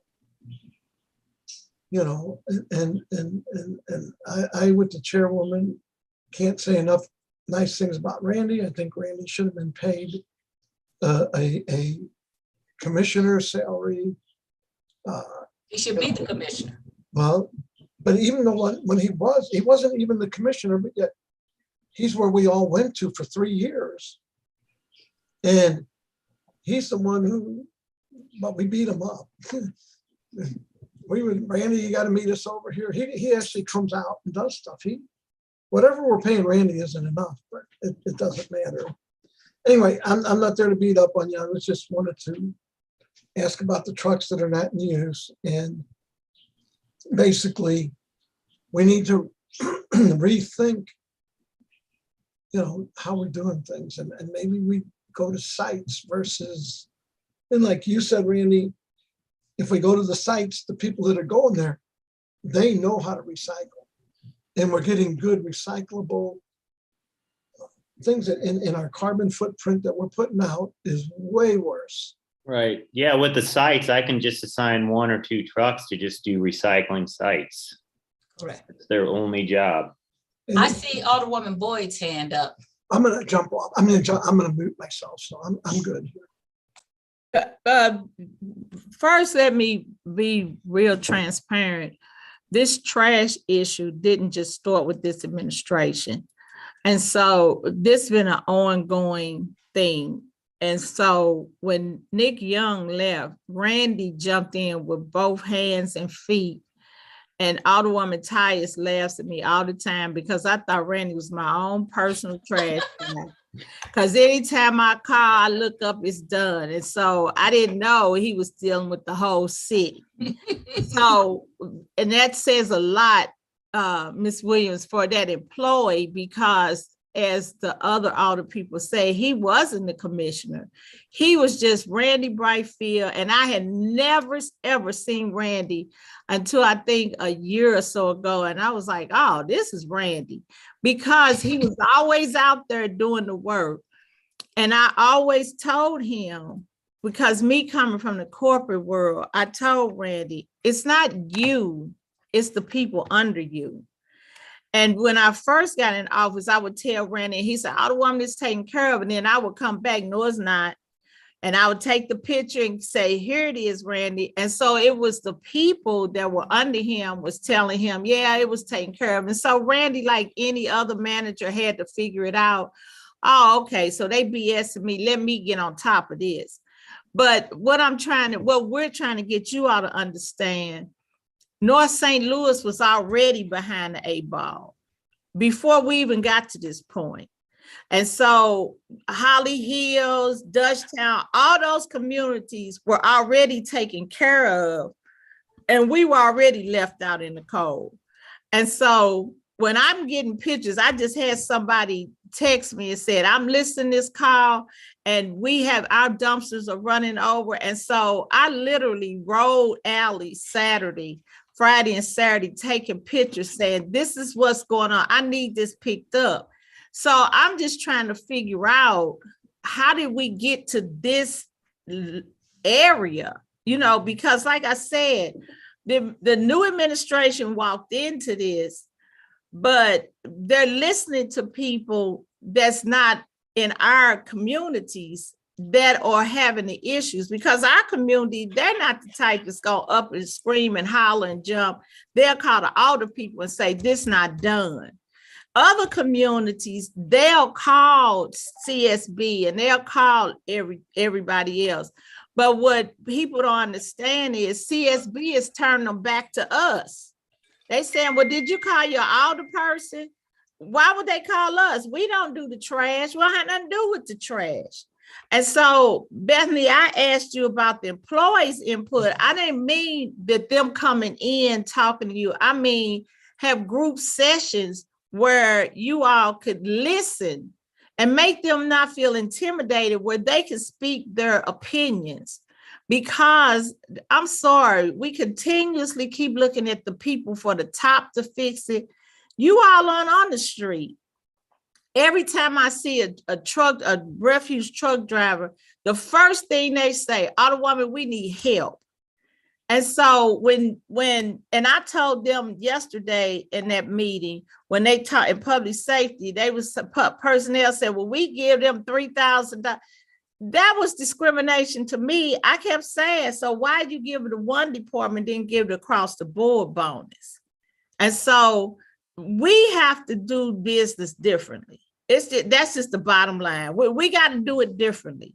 And again, and Randy probably could tell you some alleys that he has gone through. And he'll always tell me, I had to get the backhoe. I had to clean it out. You know, when people sending me pictures of rats and rodents in their alleys, that's embarrassing to me as a city person, because we shouldn't have to live like this. And so all I'm asking is, you all have to listen to your employees that's on the ground floor, because I'm sorry. And me being a previous manager, I had to learn the hard way. I don't have all the answers. They're in the trenches doing the fight. So they can tell you, they got ideas. Talk to them, listen to them, because like I said, the administration picked up on this. They grabbed this mess. But at the end of the day, North St. Louis was already behind.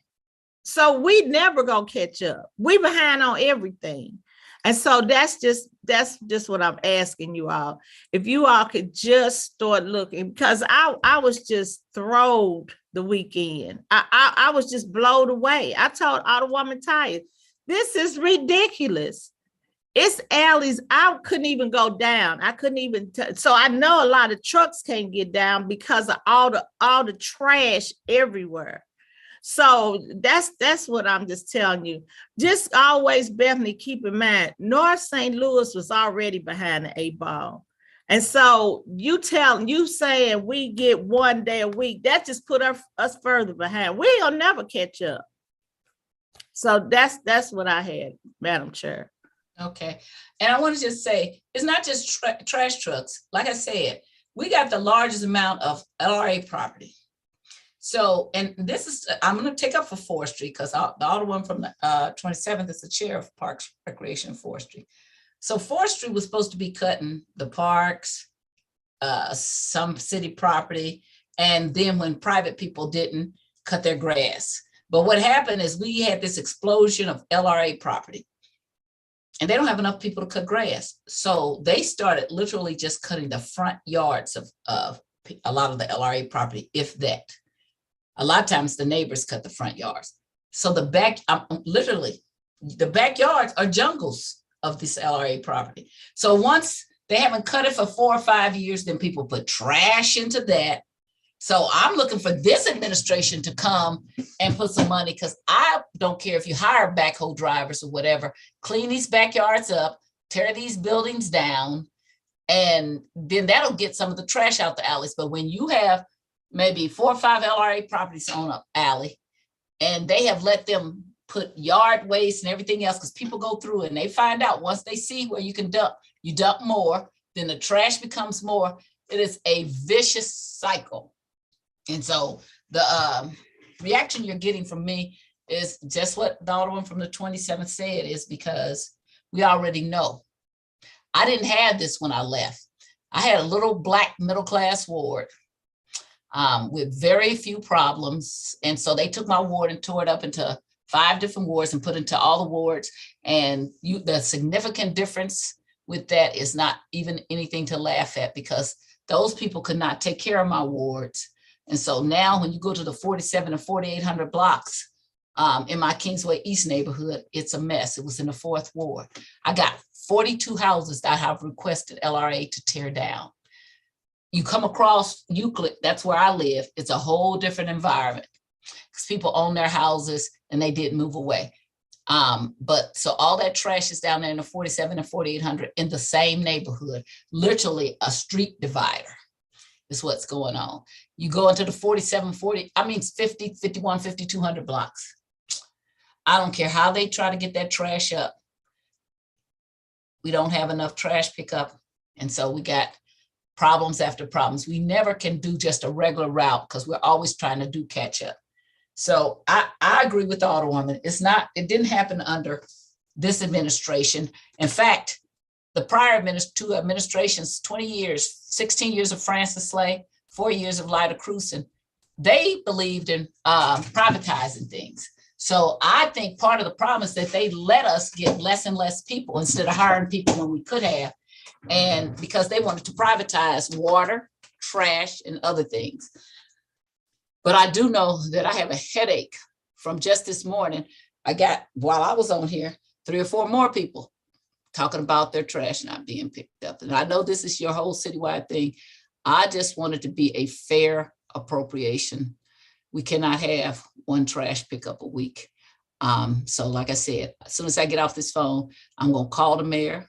I'm going to text the mayor. I'm going to email the mayor and say, I don't care what those people are saying. Those people want recycling, then just let their alleys just get recycling and let their trash pile up. I'll guarantee you, as soon as their alleys look like the alleys that we're talking about, they will call you and say, okay, we're done with recycling. Let's do trash. But long as they got their trash picked up, they're like, oh, I want my recycling too. They don't understand what other people are going through. So if that's what they want is recycling, give them only recycling and don't pick up their trash. And then they'll get then they'll be just where we are, because nobody wants trash picked up in their alleys all this time. And I do like the idea about having the different places. I'm going to talk to the mayor about that. I'm going to talk to the director of operations. We have to do something different. I want to go back to, you talked about how they divided supervisors. I don't ever understand this. If you got supervisors that ride through the alley and they're supposed to be looking at if the dumpsters are empty, but if they see a big pile of somebody illegal dumping, are they supposed to report that? What's supposed to happen? I know the trash truck drivers are not to, but are the supervisors supposed to report that? They should be, and so should the driver. I mean, although the problem with the driver doing that, on their trip ticket, they have areas where they can list things like, there's no hooks on the dumpster or Right. There's no lid. But, if they had to start doing that for every pile of illegal dumping they saw, I think I'd have to give each one a notebook every day. Correct. That's why I said not the drivers, but shouldn't the supervisors have places to? That's why we have foremen out there. Yeah, okay, foremen, I call them supervisors. Cause I don't, but I have a committee man / husband who works with me because we haven't had a neighborhood improvement specialist in 2 years and some months. So thank you, Mr. Sterling Miller, because he gets out and works with me to get things done. But when we drive those alleys, when we see things that's illegal dumping and we turn it in, but if we don't turn it in, that would be there 3, 4, 5, weeks. Somebody to me, like the supervisor or what did you say, what you call them? You don't call them supervisors. Foremen. They're not doing their job. How can you drive through and not see that? Yeah, you should see it if you're driving through the alley. So you should see it, right? Absolutely. And you should report it. That's why they're out there. Well, I'm telling you, if we don't do it, sometimes I've tested it and it just doesn't get done. And I'm like, wow. So how many foremen do you have for an area? Yeah, that's a problem. For a long time, I only had 3 foremen for the entire city. You had 3 for the entire city? 3 route foremen for the entire city. Thank goodness one just came back. He was in an accident. He just came back, so I got 4 now. How many would you need ideally? I don't know what's in our TO. I think at least a total foreman is at least a dozen in our TO, I think. Now that includes maintenance foreman, bulk foreman, and route foreman. Okay, so, and this is a question. So, and you've seen the backyards where forestry haven't cleaned up for a long time and they need to do a backhoe if you go through there. So forestry is supposed to do that. But when they clean it up, do they use your dumpsters do they bring their own dumpster out because they were in my alleys maybe several months ago with backhoes and cleaning out several LRA properties. Do they use your dumpsters? So what do they do when they do that? Do you know? I'm not sure about forestry, but I know street department, they utilize their own dumpsters. I'm not sure how Alan does it. I don't think he would be using our dumpsters. But Okay. I'm not sure. I'll ask him. Okay. So they contact the streets department and then we go out, we have a unit that goes out and pick up where they've cut down trees or cleaned out backyards or whatever they've done. They send us those properties in on Saturdays. I feel like mainly on Saturdays, that's when our crews go out and do that work. Okay, but what if they're doing, okay, but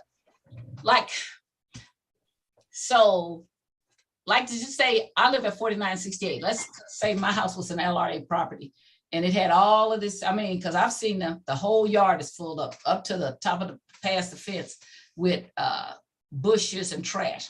So when I send something out and ask Greg Hayes or Alan Jakowski to clean that up, so you're telling me that they then have to contact you for a dumpster? They don't have their own dumpsters? They don't have I don't know. I can't speak on what equipment they have. I just know that when they cut down trees or clean out, they send us a list of properties, and then that's where we go out with our bulk services here and pick all of that up. Okay, thank you for saying the word equipment. Did you all turn in a wish list to the mayor's office or Ways and Means of what you all need as far as equipment? So we did not turn in a list of equipment because in our budget, we did have some items that we needed. What I did find that before I got here, a lot was put into fleet. So this budget, it's only just the regular rotation of the fleet funding that you will see in the FY23 budget. And the city works, but our St. Louis Works budget, we have additional paving equipment to look at how do we increase the number of streets we can pave and all of that. But other than that, it's just the regular rotation of equipment that's in our annual budgets. And what about dumpsters? Where is that? So we just got funding for additional dumpsters. We just, Randy, I feel like, how many dumpsters are we anticipating to come in within the next, hopefully, few weeks? Is it? Like $1.4 million. Well, not in the next few weeks, but that's what we got. Yeah. Approved for. Yeah, And that's so for a citywide replacement of dumpsters that need replacement, right? right. Okay, and so I know this problem we're having with people stealing the hooks. We didn't used to have that. I mean, literally, when you get one problem solved, the thieves spend all this time thinking of how they can create another problem. So I know, Randy, you and I had some conversations about looking at a different way, because I know we finally got with the roll carts, we now have something that can pick them out without the hooks on them, I think is what we did, right? Yep. Okay, so what are we doing with the dumpsters? Have we figured out anything about that yet? And the hooks? Well, we're basically just trying to make it a little harder for them to take them off. I mean, we used to just put one locking nut on there. I think we're putting a couple on there now just to make it a little more difficult for them to take it. Can't mount them on the outside or anything like that. It just won't support the weight of the dumpster. Or I'm sorry, on the inside. Yeah, we're just trying to make it harder for them to take them. I mean, if they want to get in the alley and take them, they probably can. But like I said, we're just trying to make it more difficult. So so my ideal is to go more to yard waste. I mean, I'm not yard waste, into roll carts. And I know some people didn't like that in the past when I talked about that, because they said it would take longer to empty the trash. Yeah, so one dumpster serves 4 houses, so we would have to put 4 roll carts, out for every dumpster. And the problem we found out with alleys, we strategically place the dumpsters in the alleys because there's wires, there's garages, there's parking pads, or you name it. And what we found out when we did that pilot it used to be Ward 20 when Craig Schmidt was alderman. People put them out in the alley, they'll put them under wires, they'll put them here, they'll keep them in the alley, they won't roll them out. So that was our problem with putting carts in the alley. It is just a big failure. Okay. Randy, couldn't they, I know it would take some time, but when these new dumpsters come in, couldn't they just throw a quick tack weld on there? That would keep anybody from taking them off. I'm a pretty good welder, but maybe we can get one of the unions over. They could train their people in welding dumpsters. Yeah, I'd be willing to try anything, because that is such a problem for us now. And I don't know where they're taking these hooks, because I've had the EIU detectives go and talk to all the scrap dealers and all that, showing them what the hooks look like. So I don't know if they're taking them out of state somewhere or what they're doing with them, but it's the problem. It's still a problem. And Joe, what did you say that Alderman Vaccaro, what did you say that they could do to them? Well, the new ones, when they come in, it would only take, if you brought it like an arc welder over there, it would only take about a minute a dumpster to throw a quick arc, where the hooks are put, you can weld them. You can do a little spot on each side, and that would make them, you couldn't take them off. You'd have to have a welder or a cutter, and it would be useless then. It would take them forever to get one off. Yeah.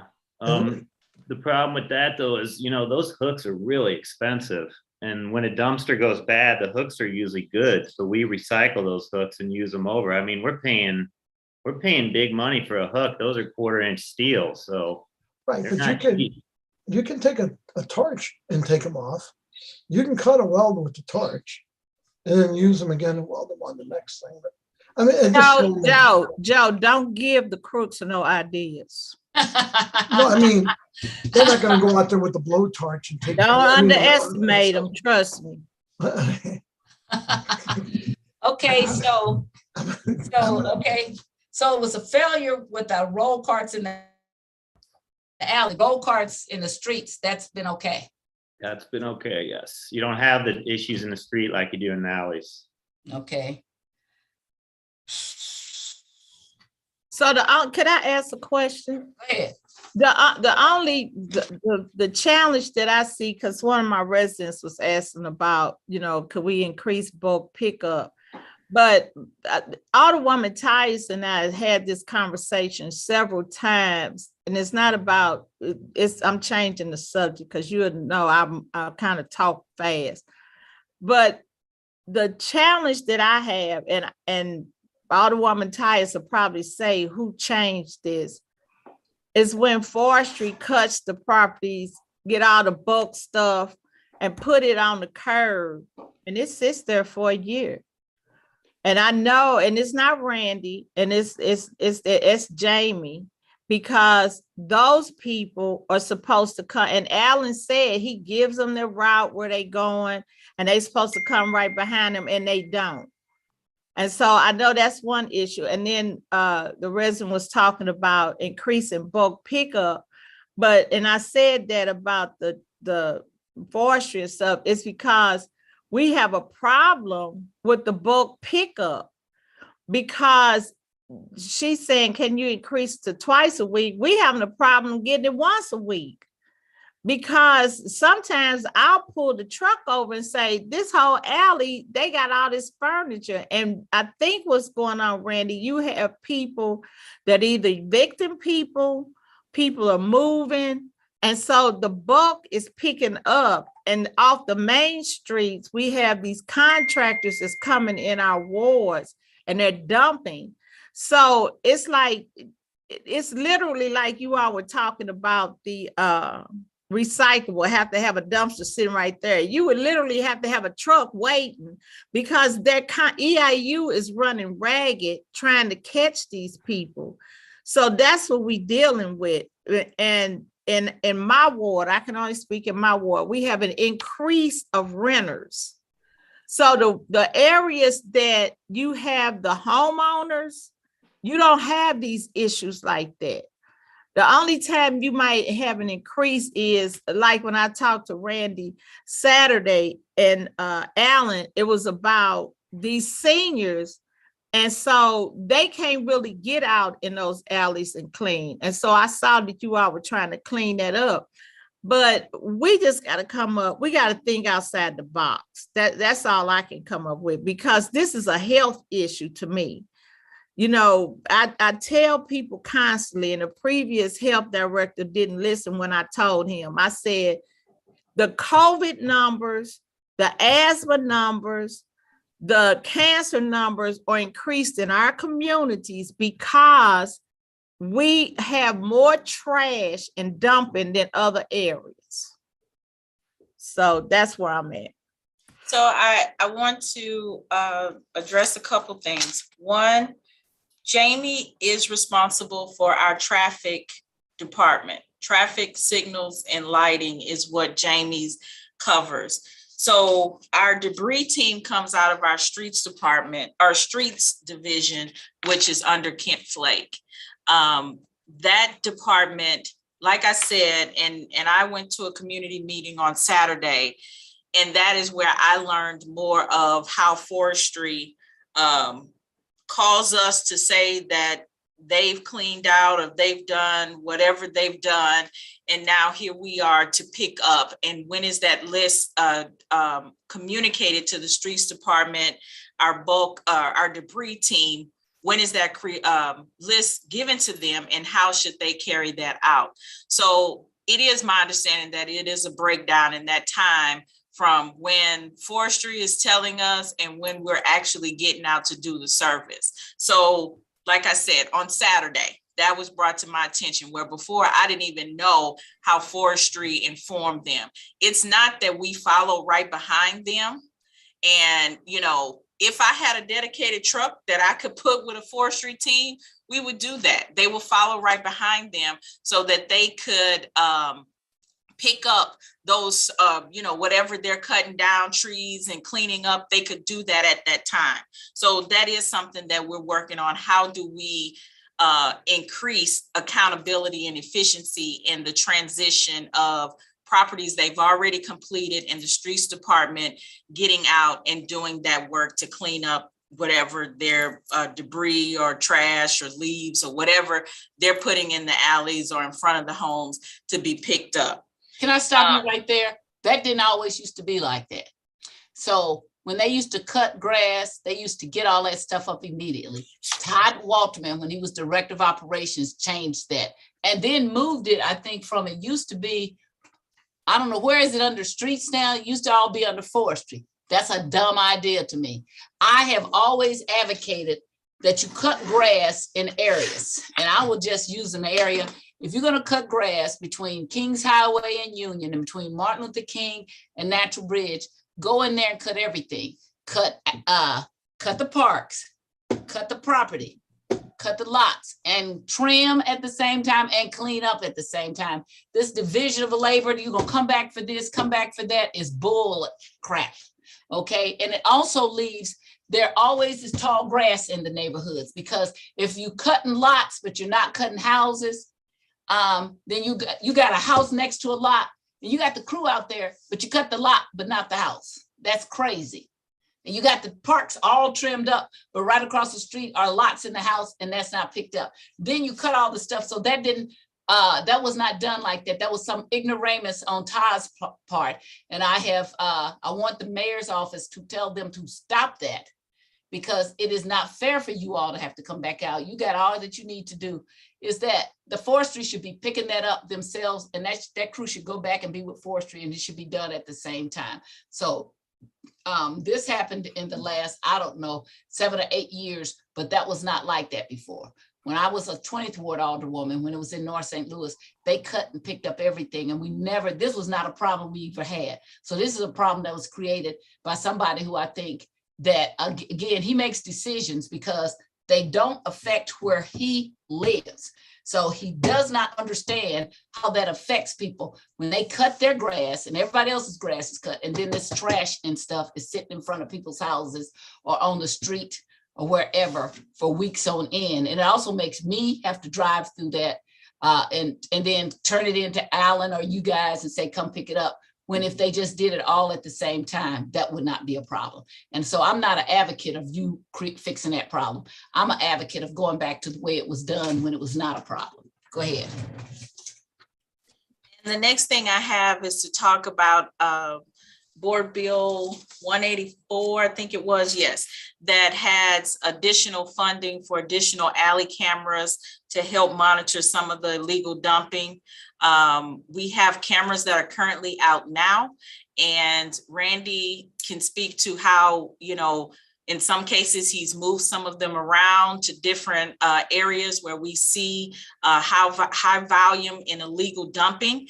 And until we can get funds moved over from Board Bill 184 and we can purchase new cameras that can be installed, as well as increasing the software and how it works with the police department, and they don't have to go out in the field to obtain video. It's more, it will be Wi-Fi, I guess you could say, to the police department, and then they can sit and review cameras, and it gives them more visible pictures as they're helping with that task force that looks at illegal dumping. So currently, what we are trying to do, look at the cameras we have. If we have hotspot areas, and we know that we do, Randy has taken the time. If someone calls him and say, this dumping, you came and cleaned it up Wednesday, is back out here Thursday, some of those types of things, we are able to move some of those cameras around with the Board of Aldermen's approval, or the alderperson's approval, that yes, this is something, this camera needs to be moved, this camera needs to be relocated, so that we can collect some of this data and get some of these people that's doing illegal dumping. So I have a question. You said something about moving funds. You haven't got the money for what we allocated yet? So we saw where the lines have been set up, but I am not sure that the funds have totally been moved over to order equipment. And so right now, we're in the process of just making sure that once those funds become available to us, we are ready to start doing that work and make orders and do all of that type of stuff. I will make some calls. I thought you all had the money by now. Okay. Yeah, Jamie and I have been looking almost every other day, waiting to see where are these funds and making sure that they're dropped into the account so we can start those ordering processes. So would that be the comptroller's office, would that be, who has the funds held up? I You am know? not sure about that. I Damon, do can't you know? speak to that. I don't know. I think it's the comptroller's office. It's got to hit our accounts. We just can't put a requisition in for materials without having a balance in the account to show for that. I'll call her. She'll be my second call. So is that oral, that new thing where you key in the information? Okay, because But that's how you pay out, yes. Right, So, that's- yeah. Alderwoman Tyus, that program is really challenging departments. People can't get I know. orders. Yeah, and I I did know. call the comptroller and I called Michelle. I talked to all of them. I was like, what is going on? So yeah, it's. We need to get more training on that. It's not just Yeah. in city. I mean, I talked to the sheriff's office. Everybody I talk to says that that is a problem. But I think, so I will find out from the comptroller if they are the people who signed the contract to get that. Because we do need to bring out more training for everybody. But sometimes the comptroller they can make miracles happen. They can do things a different way. So I'm going to call her also to see if she can get your money, because we need your money right away. Okay, so that you can do that. And do you have a listing of where all the alley cameras are? The current alley cameras, we do have a listing of that. And then whenever, like I said, when Randy goes out and move them, then that's updated on the list of where the cameras are. And when we look at putting the new cameras in, when they come in place, we will start with our hotspot areas that we know that we have. And then the new cameras will be interactive with the police. Is that it? So the new cameras, as well as hopefully the old cameras, will be able to be updated that they can respond to, what's the name of that unit at the fire department or police department? EIU, Environmental Investigation Unit. No, she's talking about, but isn't she talking about the computer system that they have there? For the She's talking about the real-time crime center. real-time crime center. Thank you. There you go, Real-time Alderman. crime center. Thank you. I just have a challenge with that because the Real Crime Time Center, they're doing it throughout the city now with those cameras. And so it's just interesting that now they're adding more to them. And so how are we looking at that to be productive? Because that challenge, to me, I mean, it's just like the cameras now on the streets are becoming like the shell cars. And so how are they going to improve? If you put a camera in front of my house and I never see a police, I'm gonna figure nobody's paying attention to that camera. So that's what I'm saying. Well, if somebody were to dump something, the real-time crime cameras can go backwards in time. They're recording like a recorder.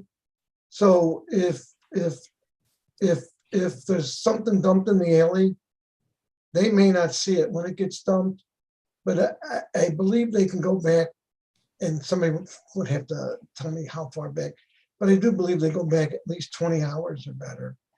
So if something shows up, they could also go from that camera to the next camera, to license plate readers, but they can actually get that vehicle dumping and the people dumping, and they can go down to the next camera, the next one, because they go back in time. They're not necessarily, there all, They don't have to be monitored all the time. Right. Once you report a crime, they can just go to that time and date of the crime or the dumping, and then take the footage, and then they use that footage to pursue the people. Okay, so they don't have to be sitting there looking at it. Right. Okay, all right. That's what I was trying to get clarity. Okay. Okay, Alderman Bosley, how are you?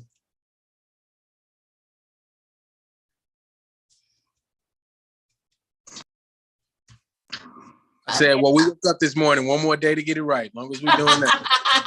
ma'am. Okay. All right, do you have any questions or concerns you wanna, this is my vice chair of the committee. Do you have anything you wanna address with any? I do.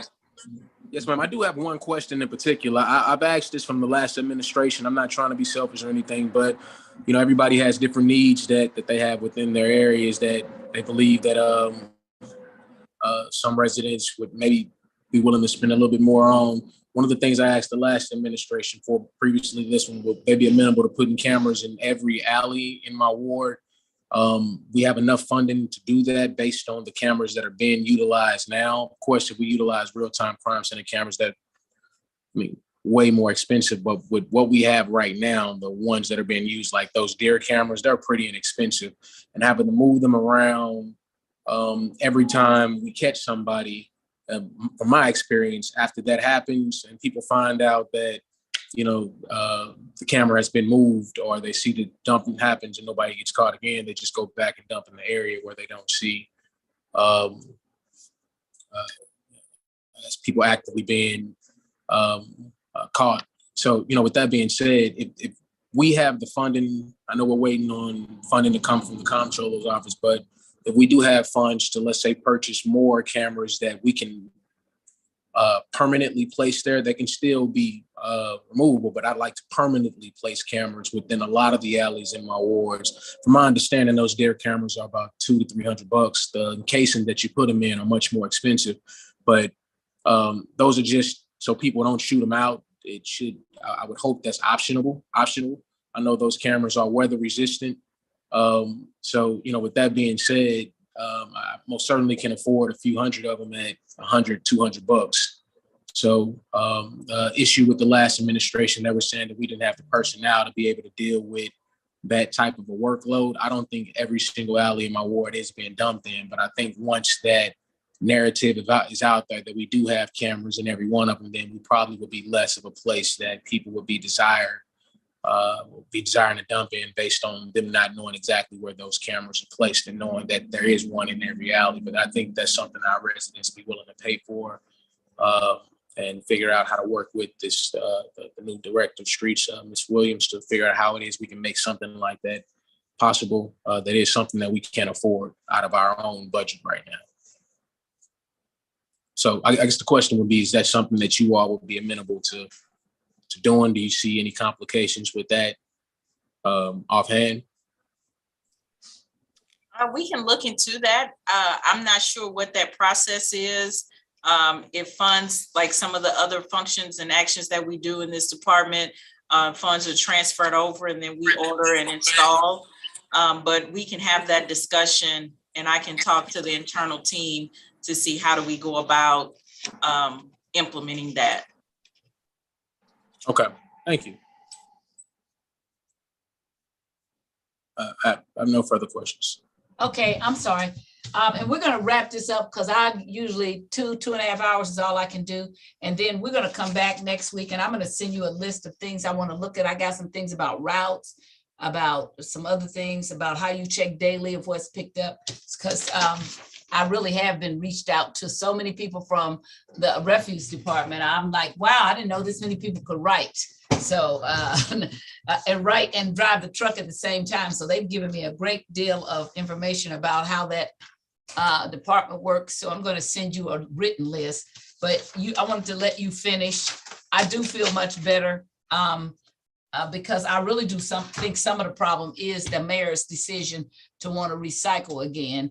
And so I don't think that's you. Again, I know that political pressure that people do on, and mayors sometimes tend to want to capitulate, but I'm going to also prepare a resolution from the Board of Aldermen and get as many aldermen as I can to sign it, making the mayor understand that if we got to choose between recycling and trash, that we're going to choose trash to be picked up. And also that we're going to ask her to maybe look at a different way to recycle, because I like some of the ideas that Randy is talking about, because I myself know that we don't get the money that we used to get. And I remember we were all excited about it because we was going to get a lot and we don't. And so when things change, you have to change with them. So I'm glad that I was able to hear that, because I was just so angry with you, Director Williams, because I'm like, what is she doing? Does she not understand? If you go through these alleys and all the calls I'm getting. So I hear a different thing now that we've had a conversation, I want to apologize. I know you're trying to do the best you can, but I'm just telling you, I've never been this stressed in 30 years about trash before, never. And you don't have to, okay, and you have the floor to finish talking about whatever you want to talk about, Director.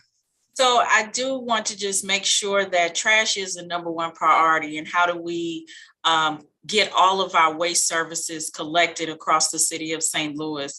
I personally understand, and the department understands, my mission, my goal, and my value of how I feel about making sure that everything is equitable and fair to everyone across the city of St. Louis. So at any given time, if anyone has felt that it is not that, or we're doing something different, I am always open, welcome to conversations.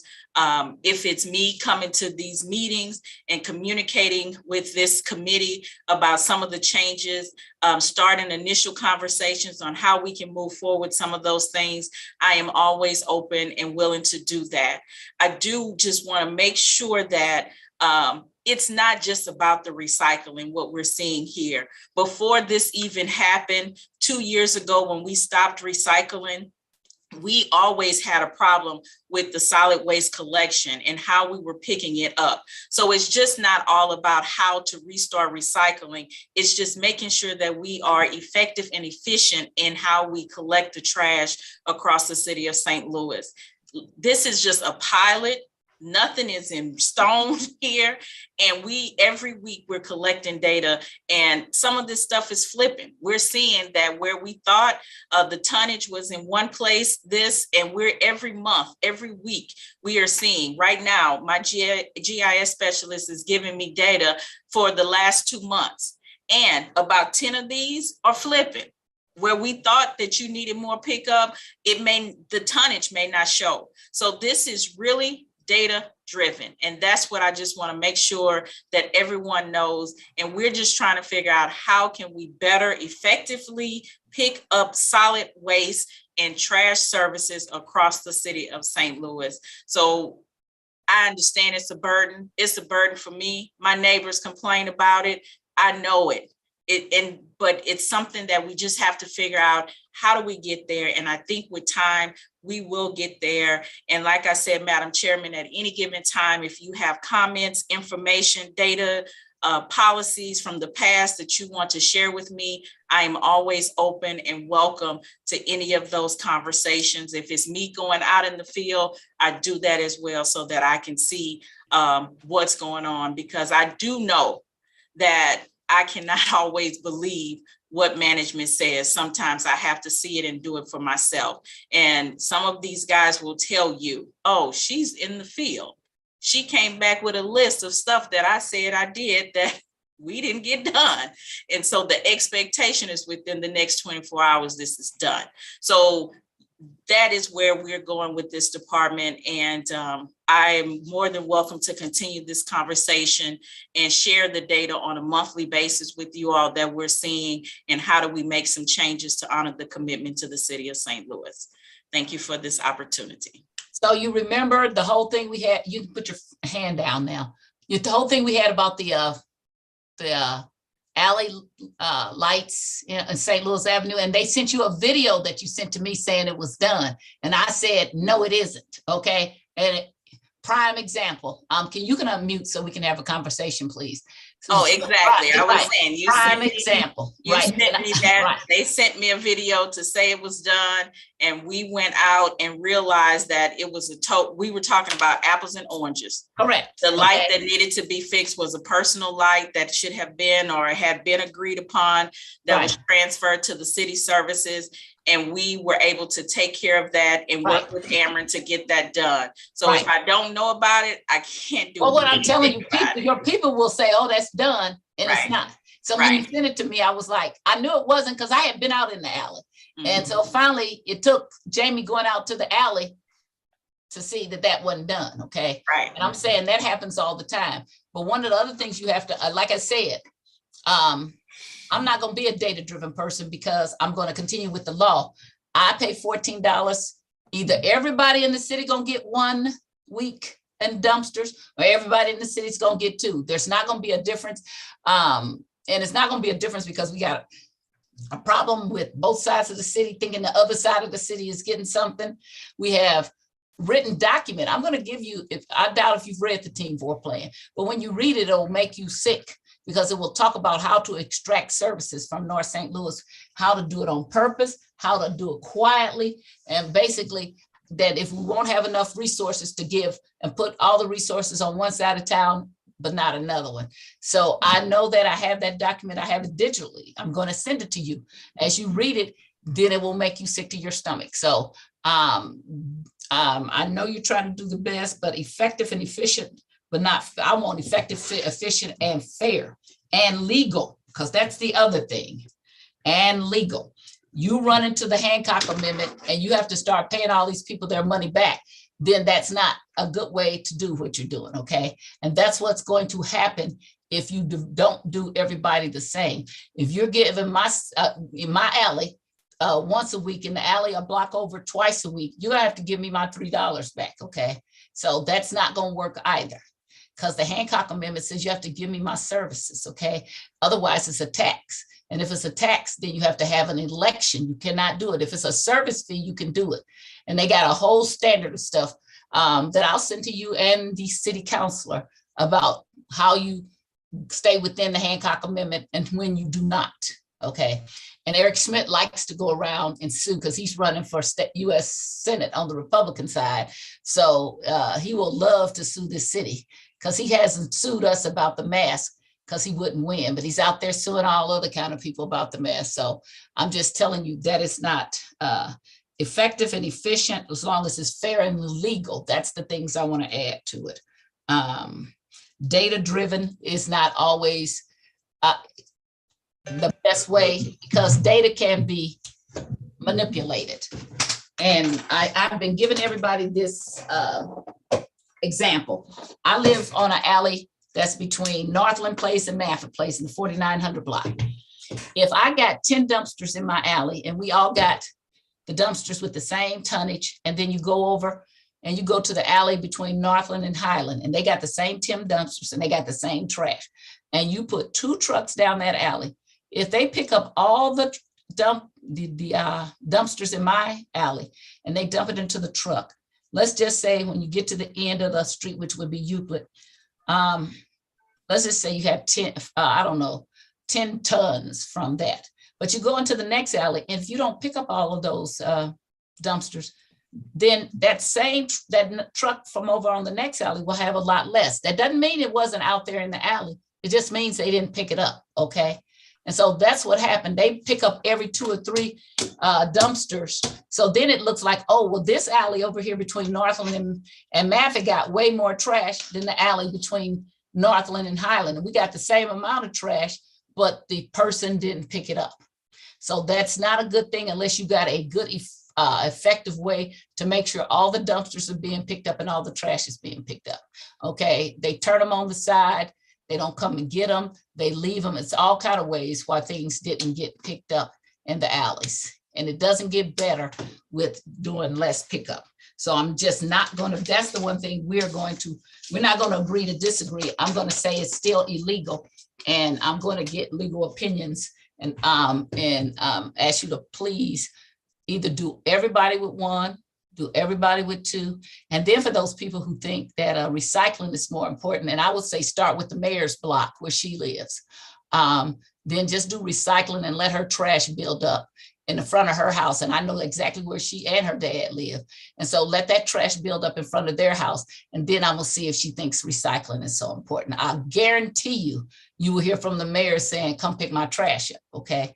So that's how you do that. When people think things are so important, when in my community, when somebody reports somebody's building, I'll say, okay, if I send the building division down, I'm gonna send it down to every house. Surprisingly, when they get cited, then they're going, oh, Alderwoman, I got cited, but you cited, you wanted that other person. So if the mayor thinks recycling is so important, please don't pick up the trash in front of her house. Please leave her trash. And when it's tumbling over, I bet you then trash becomes more important. Alderman Vaccaro. Just very fast. Jamie, when they were talking about street lights, I sent you them the other day. I mean, is there no, I mean, like on some blocks, the ones I sent you, there's 2 and 3 lights out on that block. Isn't there some way that they can take care of that? Some of them, I mean, don't you got old parts or something? I'll look at what you sent, but yeah, I was just trying to explain. We've had a back order light since last fall. Oh, Jamie, I got someone at the front door.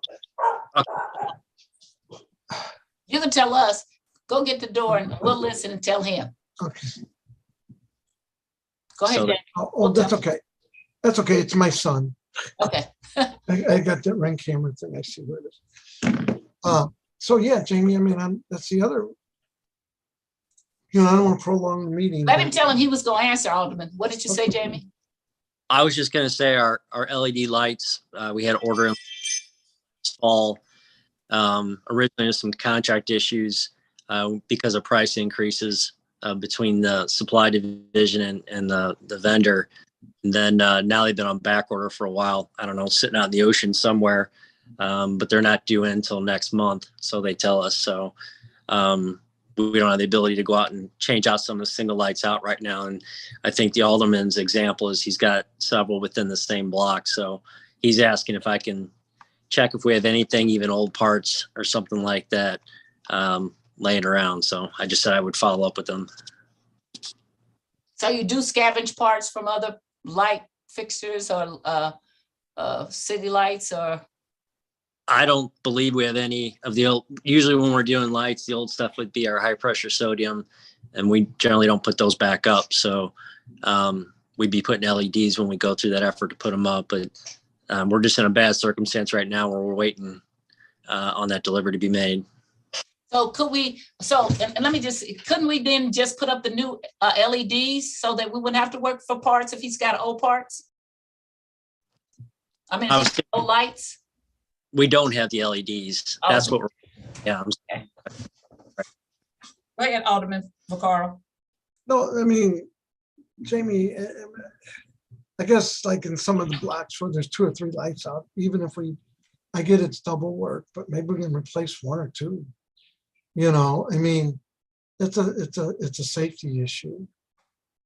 I mean, and this could be a whole new prolonged meeting. So I'm just getting complaints. You go to neighborhood meetings and they're saying, 4 months ago, this is my number from Citizen Service Bureau. And since then, now the next one over from that is down, and there's another one down the street that's not working. And they're sending me all these numbers and they're asking me. And it just isn't me, because they're saying my NSO looks like she's not doing her job. She's like, I'm not doing my job. And I'm thinking, well, maybe we can place at least a few of them. And say, look, if there's more than 1 or 2 out on a block, at least put 1 in. I'm just saying, Jamie,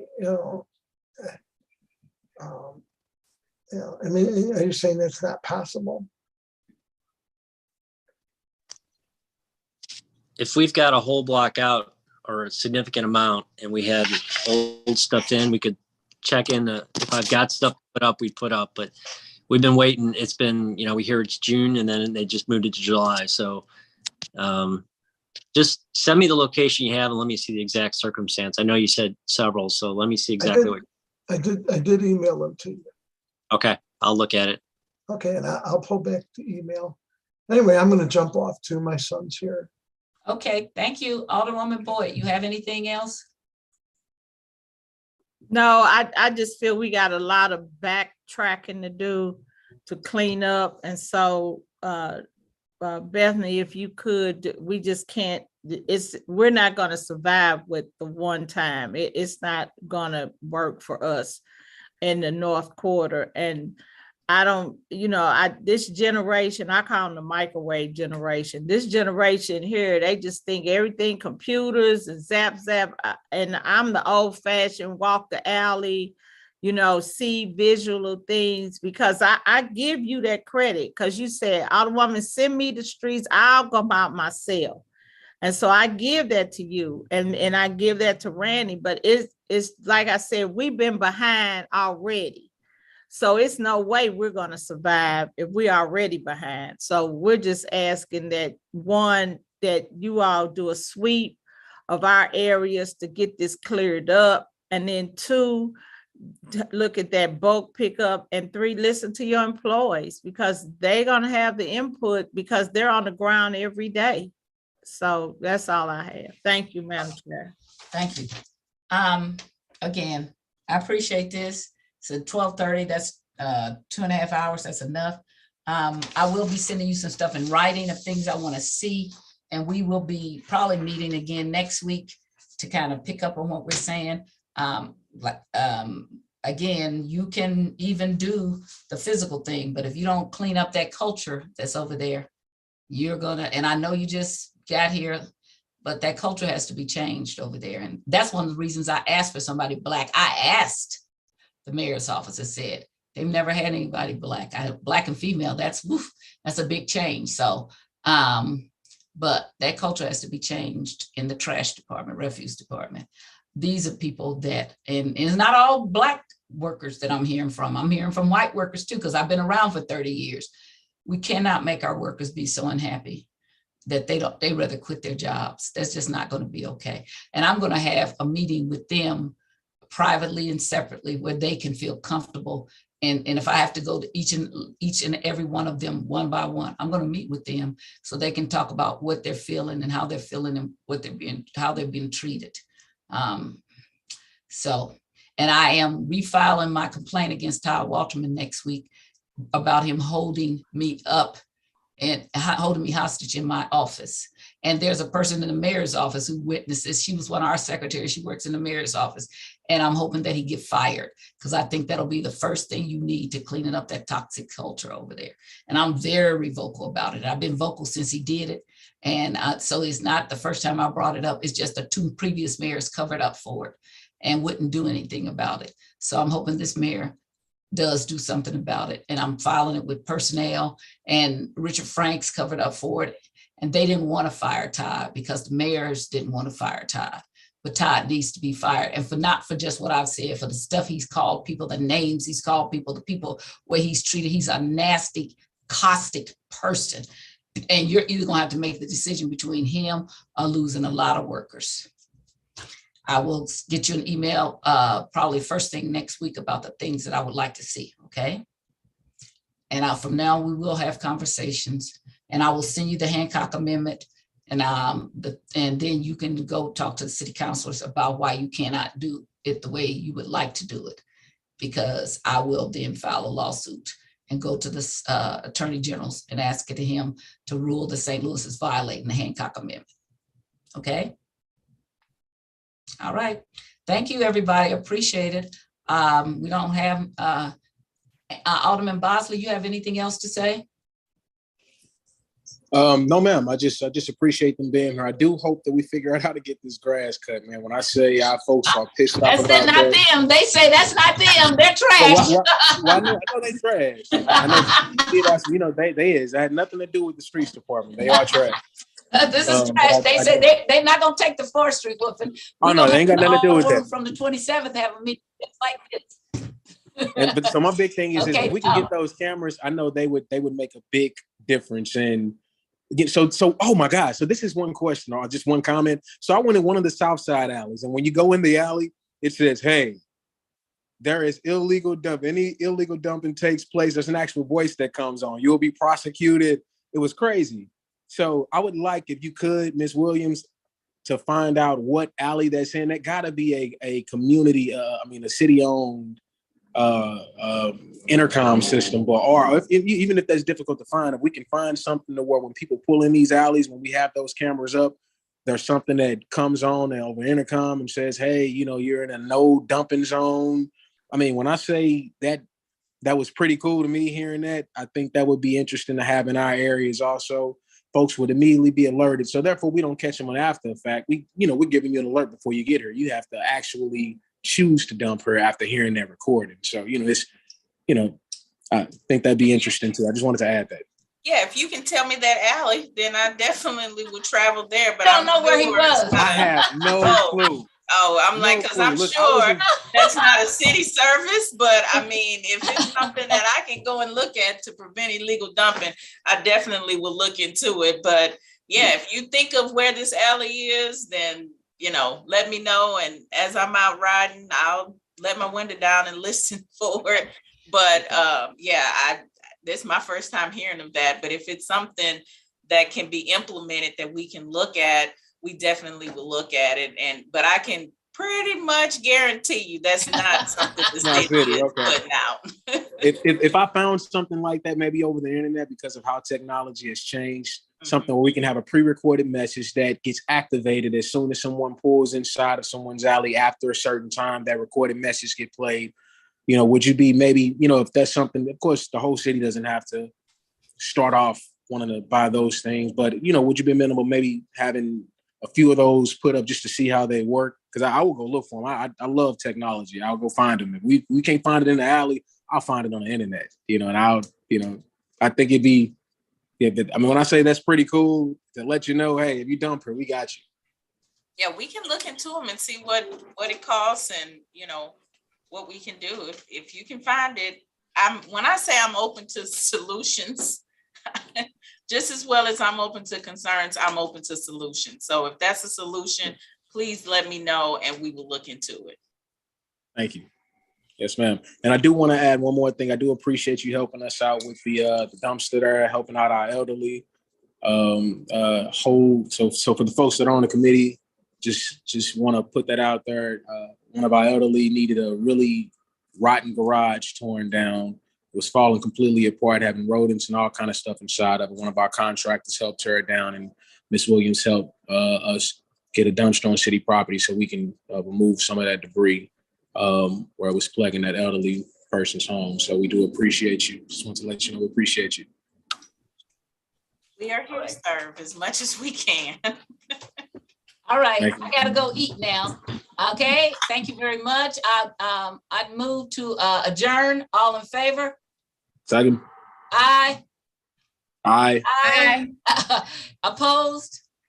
Ayes have it. We are adjourned. And thank you all very much. I appreciate it. Peace.